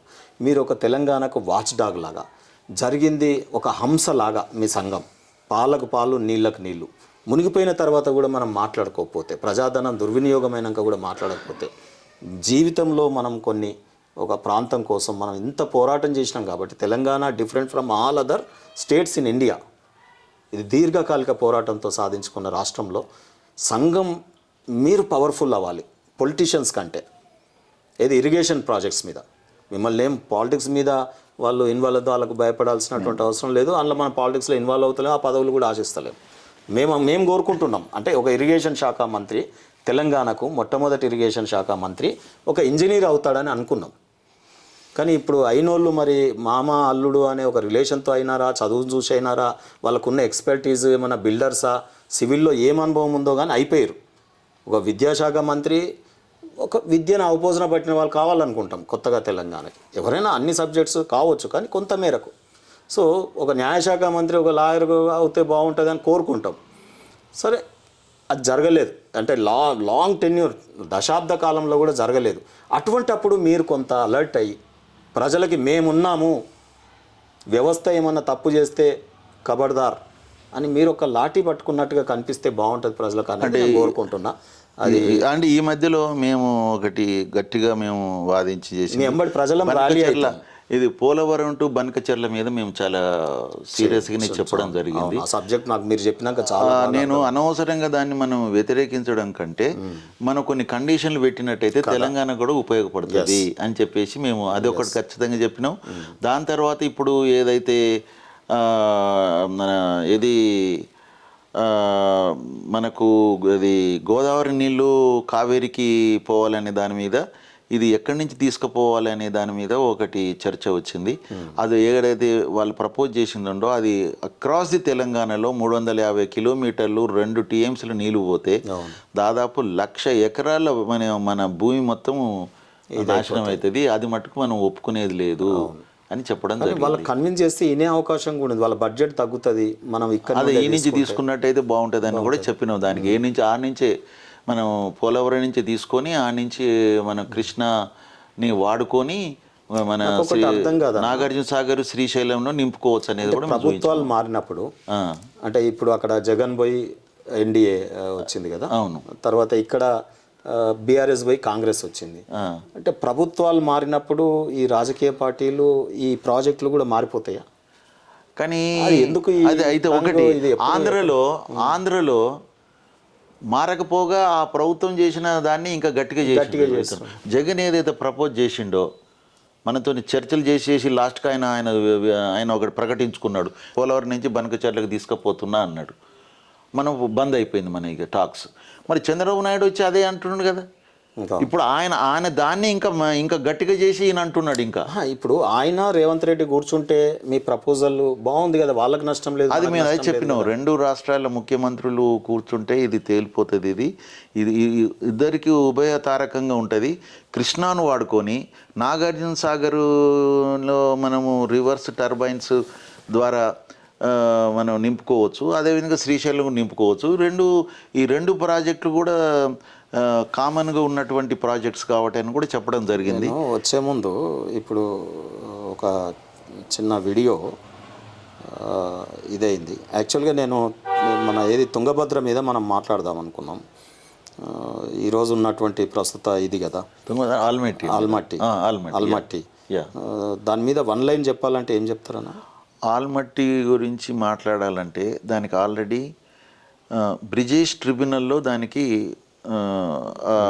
519 నుంచి 524 వరకు కట్టుకోవడం చేయడానికి ట్రిబ్యునల్ ఇవ్వడం జరిగింది. 2 కదా, 2 అయితే ట్రిబ్యునల్ బ్రిజేష్ ఇచ్చింది.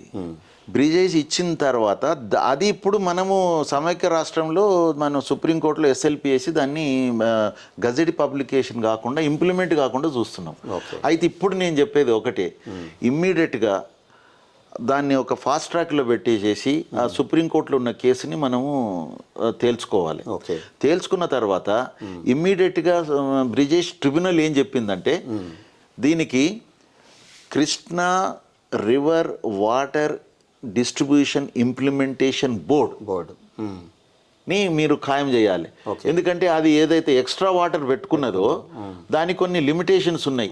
మనకు మన వాటా మొత్తం మనకు వచ్చిన తర్వాతనే అది అక్కడ నింపుకోవాలని ఉండాలి. అది ఎవరు చూడాలి? మరి బోర్డు లేనిది మనం అందుకనే సుప్రీంకోర్టులో ఈ కేసు ఒకటి ఫాస్ట్ ట్రాక్ లో దీన్ని ఖతం చేసేసి ఆ బోర్డుని మనం బోర్డు యొక్క నిర్మాణం అయిన తర్వాతనే అప్పుడు వానికి అలౌ చేయాలి. ఫాస్ట్ ట్రాక్ లో ఏది కంప్లీట్ చేయాలి మనం? ఇప్పుడు మనం వేసిన ఎస్ఎల్పి ఏదైతే ఉన్నదో 15 ఏళ్ల నుంచి ఉత్తగానే ఉన్నది కదా, 2013లో వేసినాము.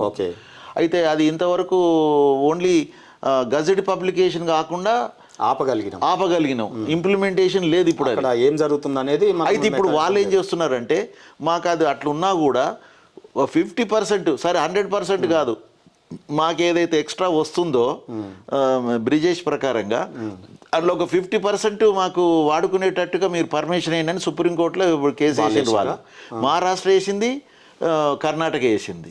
మీరు ఇంప్లీడ్ కాకపోయినా ఈ గవర్నమెంట్ మీద రాష్ట్ర ప్రభుత్వం ఈయన చేస్తాడా? అయితే ఇప్పుడు దాని మీద మనం ఇంప్లీడ్ అయిన మన రాష్ట్ర ప్రభుత్వం అయింది. అయితే ఇప్పుడు మనం ఏమంటున్నాం అంటే ఇది సగం ఏందిరా భయ్, నువ్వు మొదలు ఫాస్ట్ ట్రాక్ లో పెట్టి కేసే ఖతం చేసేసేయి, అంతే చేసేసి ఆ బోర్డుని నువ్వు ఖాయం చేయి. బోర్డు ఖాయం అయితేనే మనకు మన వాటా వచ్చిన తర్వాతనే వాడు ఎక్కువ నింపుకోవాలి. వాడు మొదలు నింపుకోవడానికి లేదు. రెగ్యులర్ మీటింగ్స్ అది మనం ప్రొటెక్ట్ చేయగలం. అది మనం ఇంజనీరింగ్ అసోసియేషన్, మీ రిటైర్డ్ ఇంజనీర్స్ అసోసియేషన్ ఇంప్లీడ్ అవ్వచ్చా? అంటే ఇప్పుడు ఇటువంటి ట్రిబ్యునల్ దాంట్లో స్టేట్ తప్పించి ఎవరు ఇంప్లీడ్ కావడానికి లేదు. ఎవ్వరే కావడం లేకుండా నాగజనార్దన్ రెడ్డి గారు ఎప్పుడో దాంట్లో అంటే మనము స్టేట్ గవర్నమెంట్ ఆల్రెడీ ఉన్నది కదా, మన వాదనే అది వాదిస్తున్నప్పుడు మనం ఇక సపరేట్గా ఇంప్లిమెంట్ అంటే కొంత వీళ్ళకి ఇబ్బందులు ఉంటాయి. కర్ణాటక గవర్నమెంట్ కాంగ్రెసే, ఇక్కడ కాంగ్రెసే కాబట్టి వీళ్ళు ఏమైనా కొట్లాడకుండా ఉంటారు కదా. మనం తెలంగాణ వాచ్ డాగ్ లాగా. అంటే దీన్ని జనరల్గా పాలిటిక్స్ ఎంటర్ అయినప్పుడు మన స్టేట్ ఇంట్రెస్ట్ ఆలోచిస్తుంది కదా. మీరు చెప్పింది ఇంట్రెస్ట్. మీకు ఒక లాస్ట్లో ఒకటి చూపిస్తా. అంటే దీదెన్ సీఎం కేసీఆర్ గారు అన్న ప్రకటనలు అయినా 10 ఏళ్ళు మన సమాజం ఎవ్వరు కూడా దాంట్లో రివోల్ట్ కాలేదు ఎందుకో మరి. దేని మీద ఇచ్చాడు?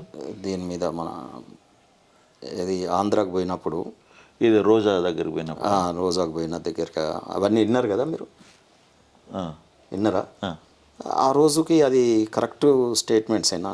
అంటే అప్పుడు రోజా దగ్గర పోయినప్పుడు జగన్మోహన్ రెడ్డికి వీరి మధ్యలో ఒక 2 మీటింగ్లు జరిగినాయి. మేము కూడా అందులో పార్టిసిపేట్ చేసినాం. అంటే గోదావరి వాటర్ని ఏ విధంగా మనం దక్షిణ తెలంగాణ అండ్ ఇది గిన్నె లెక్క నీళ్లు మారినట్టే సీఎం సార్ మాటలు మారుతున్నాయి నీళ్ళ మీద. మొన్న నాందేడ్ పోయి మహారాష్ట్ర సర్కార్ కి ఏం ఆఫర్ ఇచ్చింది? అది ఘోరం. అది శ్రీరామ్ సాగర్ ప్రాజెక్ట్ से भी लिफ्ट लेके ले लो, हम तो इतना बड़ा दिल से बोल रहे हैं. మా శ్రీరామ్ సాగర్ ప్రాజెక్ట్ లకి అది మేము మీ పంటలు పండించుకోవడానికి మా సక్కటి సలహా ఇచ్చిండు మన సారు. అది మేము వ్యతిరేకించినాం. అది కదా ఒక సీఎంగా ఇట్లా బాధ్యతారహితమైన స్టేట్మెంట్స్ వచ్చినప్పుడు ఇది ఘోరం. ఈ పోరాడిన తెలంగాణలో ఈ ఇంటెలెక్చువల్స్ అందరూ ఎక్కడ పడుతున్నారు? ఏమైంది అసలు? ఏమవుతుంది తెలంగాణ? 10 ఏళ్ల తర్వాత మళ్ళీ ఈ ప్రశ్నలు లేవనెత్తుతున్నాయి అసలు.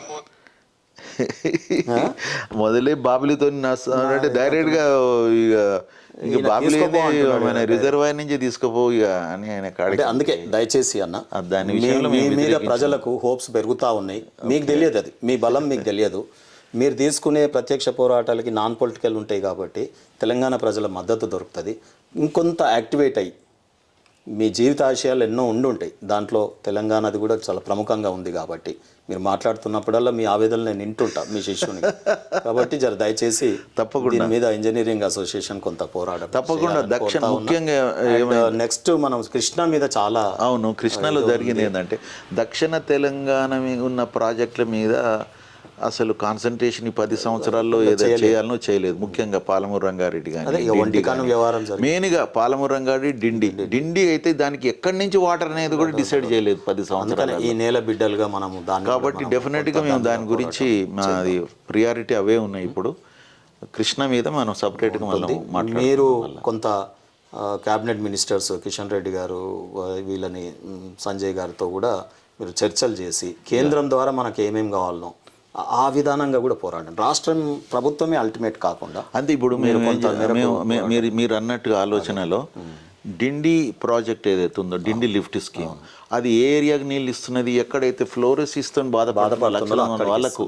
అందుకని దానికి మేము ఏం చెప్పినామంటే ఒక ఆరోగ్య సమస్యకు సాంకేతిక పరిష్కారం అని పెట్టినాం దానికి, ఆ ప్రాజెక్ట్ పేరు. దానికి ట్యాగ్ లైన్ డిండి ఎత్తిపోతల పథకం, ఒక ఆరోగ్య సమస్యకు సాంకేతిక పరిష్కారం. ఎందుకంటే ఎట్లయితే సేఫ్ డ్రింకింగ్ వాటర్ ఇస్తున్నామో సేఫ్ ఇరిగేషన్ వాటర్ ఇవ్వాలి. సర్ఫేస్ వాటర్తోనే మనం అక్కడ వ్యవసాయం చేయాలి, బోర్వెల్స్ కాకుండా. బోర్వెల్ నుంచి తీసుకున్నట్టయితే కింద అంతా అదే ఉన్నది ఫ్లోరిన్. ఇంజనీరు ఆరోగ్యాన్ని కాపాడే డాక్టర్గా మారొచ్చు ఇలా ఇది. అందుకని దానికి మనము ఎక్స్పోజ్ చేసి దీనికి ఒక సెంట్రల్ మనకు మీరు చెప్పినట్టుగా సెంటర్ కనుక దీన్ని ఒక ప్రత్యేకమైనటువంటి నిధులు ఇచ్చేసి దీనికి కాపాడినట్టయితే ఆ డిండి కంప్లీట్ అవుతుంది. సర్వీసెస్ తీసుకుందాం. ఎందుకంటే ఇది ఎంతో కష్టపడితే కానీ క్యాబినెట్ మినిస్టర్లు అవరు ఇంత పెద్ద ప్రజాస్వామ్య దేశం. డెఫినెట్గా కిషన్ రెడ్డి గారు ఎంత బాల్యం నుంచి కష్టపడి ఆయన అయినాడు. అవును, మనం వాళ్ళ సర్వీసెస్ అక్కడ బండి సంజయ్ గారు ఎంపీలు ఉన్నారు, 8 మంది మంచి వాళ్ళు ఉన్నారు. మీరు చూడండి ఎంత ఫైటర్స్, బ్యూటిఫుల్ 8 మంది ఎంపీలు కూడా ఇంటెలెక్చువల్స్. అరుణ గారు సీనియర్ ఎక్స్పర్ట్ మినిస్టర్గా చేసిన కొండా విశ్వేశ్వరరెడ్డి గారు ఇంటెలెక్చువల్, ఎవరికి వారే ఒక ఐకాన్ ఉన్నారు ఇప్పుడు. పోరాటం రఘునందన్ గారు తర్వాత రాజేందర్ గారు, ఈటల గారు. అన్న ఈరోజు చాలా మంచి సబ్జెక్టు అనుకోకుండా జరిగింది. నేను మిమ్మల్ని ఒకటే కోరుతా ఉన్నా, తెలంగాణ ప్రజలు సమాజం మొత్తం కూడా మీ వైపు చూస్తుంది. ఆ సంగతి మీకు తెలియకపోవచ్చు, కానీ మీరు ఒకవేళ ఈ తెలంగాణ ఎదుర్కొంటున్న ఇరిగేషన్ సమస్యల మీద ప్రత్యక్ష పోరాటం నాన్ పొలిటికల్గా చేస్తే తెలంగాణ సమాజం మీ వెనకాల నడవడానికి సిద్ధంగా ఉంది. పొలిటీషియన్స్ ఆల్వేస్ పొలిటికల్ పార్టీస్కి వాళ్ళ వెస్టెడ్ ఇంట్రెస్ట్ ఉంటుంది. అట్లీస్ట్ ఈ టెక్నికాలిటీస్ ఇంజనీరింగ్ కానీ వైద్యం కానీ విద్యలో ఈ పాలిటిక్స్ లేకపోతే బాగుండు. కానీ పాలిటిక్స్ అవుతూ ఉన్నాయి. ఎందుకంటే ధనం మూలం ఇదం జగత్ లాగా ఎక్కడ ఏసీబీ రైడ్ చేసినా ఇరిగేషన్ ఇంజనీర్స్ మీద అనేక రకమైనటువంటి ప్రజలకు ఇంజనీర్లు అంటే గిట్లనా అనేది వస్తుంది. అది మీ కమ్యూనిటీకి దెబ్బ. ఒక్కొక్క ఇంజనీర్ని రైడింగ్ చేస్తే 100 కోట్ల రూపాయలు నోట్ల కట్టలు దొరికితే ఇంజనీర్లు ఈ రకంగా ఉంటుందా అనేది సమాజంలో ఒక పర్కులేట్ అవుతుంది. నేను అది కాదు, మా శామన్న లాంటి వాళ్ళు ఉంటారు, రిటైర్డ్ ఇంజనీరింగ్ ఫోరం రిటైర్ అయినాక కూడా వాళ్ళు సర్వీసెస్ ఇస్తున్నారు. ఆ రోజు తెలంగాణ పోరాటంలో ఉన్నారు, ఈరోజు ఉన్నారు. మాలాంటి వాళ్ళకు ఎంతోమంది గురువుల్లాగా మేము డిబేట్స్లలో పోయినప్పుడు చెప్తా ఉండేటటువంటి సమాజం ఉంది అని చూపించే ప్రయత్నంగా నేను వచ్చాను మీ దగ్గరికి. తెలంగాణ రిటైర్డ్ ఇంజనీరింగ్ల అసోసియేషన్ అటువంటి ఇంజనీర్లు కాదు, అటువంటి వాళ్ళని మేము ఎంకరేజ్ చేయట్లేదు. మేము ఈ నిబద్ధతతో ఈ రాబోయే ప్రాజెక్టుల మీద ఒక వాచ్ డాగ్ లాగా మీరు ఉండాలని, ఈ రాష్ట్ర ప్రభుత్వాలకు మీరు ఎటువంటి భయాలు చెందనక్కర్లేదు. సీఎం అనగానే ఏదో ఇది కాదు, వ్యవస్థలో కాన్స్టిట్యూషన్ పద్ధతిలో. కాబట్టి మీరు ఆ రకంగా పోరాటాలు రాబోయే కృష్ణ రివర్ ప్రాజెక్ట్ కానీ, తర్వాత మనం అనుకున్నటువంటి తుంగభద్ర ఈ అల్మాటి డ్యామ్ ఎత్తు విషయంలో కానీ ఏం చేస్తే తెలంగాణకి ఇంకా మంచి జరుగుతుంది. బనకచెర్ల ప్రాజెక్టు మీద ఆల్టర్నేటివ్ ఎంత బాగుంది, నాకు నచ్చి మీరు చెప్పగానే కన్విన్స్ అయినా నేను. సో 2 రాష్ట్రాలు ఏమైనా ఉండొచ్చు కాక, అక్కడ ఒక పార్టీ ప్రభుత్వం, ఇక్కడ ఒక పార్టీ, ఏదైనా ఉండొచ్చు. ప్రజలు అల్టిమేట్గా మనము వాళ్ళు వీళ్ళు నష్టపోకుండా మనం నేచర్ని కలుపుకొని ఇంజనీరింగ్ చేస్తే బాగుంటుంది. ఒక అద్భుతమైన మీరు డిండి ప్రాజెక్టు విషయం చెప్పినారు. ఒక ఇంజనీరు ప్రజలకు వైద్యం చేయవచ్చు అనే పర్సెప్షన్ మీరు ఒకటి క్రియేట్ చేసినారు. ఏది మనకు ఫ్లోరైడ్ వచ్చినటువంటి బాధితుల యొక్క బాధ తీర్చాలంటే ఈ ప్రాజెక్ట్ అవసరము అనేది చెప్పడం, అంటే ఒక డాక్టర్ చెప్పాల్సిన ఇంజనీర్ చెప్తా ఉన్నారు. సో ఇటువంటి అద్భుత ఆలోచనలు మీకు కలిగి వాటిని ఎక్కడ మురిగిపోకుండా ఈ తెలంగాణకు ఉపయోగపడాలనే కోరికనే మా అందరి కోరిక. నెక్స్ట్ నాకు కృష్ణా రివర్ మీద కానీ లేదా తుంగభద్ర దాని మీద కానీ 2 ఇంటర్వ్యూలు మనం చేసి సమాజానికి నిజం చెప్దాం. కాళేశ్వరం ప్రాజెక్టులో కూడా దయచేసి మీరు కొంత పాత్ర మీ అసోసియేషన్ పోషించండి. అది ఎవరు ప్రజాధనం దుర్వినియోగం చేసినా వాళ్ళు నేరస్తులే. దాని మీద కొంత మనం జీవితంలో అదొక సంతృప్తినిచ్చే విధంగా ఉంటుందని చెప్పి మీరు ఆ రకంగా పనిచేస్తారని చెప్పి మీ అసోసియేషన్కి మేము ఎల్లవేళలా మేము అండగా ఉంటాం. తర్వాత మిమ్మల్ని ఒక కోరిక కోరాను. ఈ తెలంగాణ రాష్ట్రం ఒక 2 క్యాబినెట్ మినిస్టర్లను అందించింది. మీకు తెలుసు కిషన్ రెడ్డి గారు చిన్ననాటి నుండి అంత ఎదిగి ఒక అతిపెద్ద ప్రజాస్వామ్య దేశంలో క్యాబినెట్ మినిస్టర్, బండి సంజయ్ గారు ఒక మినిస్టర్, మెరికల్ లాంటి ఒక యోధులు లాంటి బీజేపీ ఎంపీలు ఉన్నారు 8 మంది. ప్రతి ఒక్కరు మాట్లాడగలిగే వాళ్ళు, ఎక్స్పీరియన్స్డ్ కూడా. అరుణ గారు మినిస్టర్ ఎక్స్పీరియన్స్, ఈ రీజన్ మన తెలంగాణ కృష్ణా రివర్ రీజన్. కొండా విశ్వేశ్వరరెడ్డి గారు ఉన్నారు, సో మంచి సబ్జెక్ట్ ఉంటుంది వాళ్ళ దగ్గర. తర్వాత ఈటెల రాజేందర్ గారు ఉన్నారు. తర్వాత మీకు ధర్మపురి అరవింద్ గారు ఉన్నారు. అక్కడ వెళ్తే రఘునందన్ గారు ఉన్నారు. ఈ రకంగా 8 మంది ఎంపీలు ఈ పార్టీలో. మన లక్ష్మణ్ గారు ఉన్నారు ముఖ్యంగా.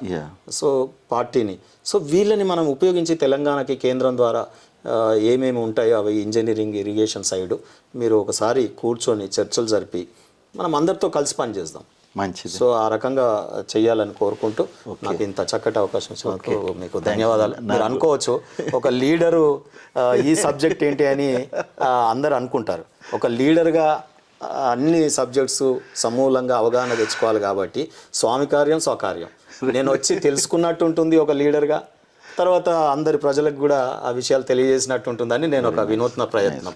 అంటే లీడర్లు అంటే ఏదో కద్దరు వేసుకొని పోయి ఇట్లా పొలిటికల్ స్టేట్మెంట్ ఇచ్చుకుంటే తిరుగుతాయి కాదు కదా, నేర్చుకోవాలి కదా ఈ సబ్జెక్ట్స్ అన్నీ కూడా. నాకు కూడా తెలుసుగా మీరు నిబద్ధతతో పనిచేసేటువంటి వ్యక్తి. ఏదైనా సబ్జెక్ట్ మీద ఒక తరోగా అవగాహన గురించే మీరు కల్పియడము చేయడము కనుక వచ్చారు.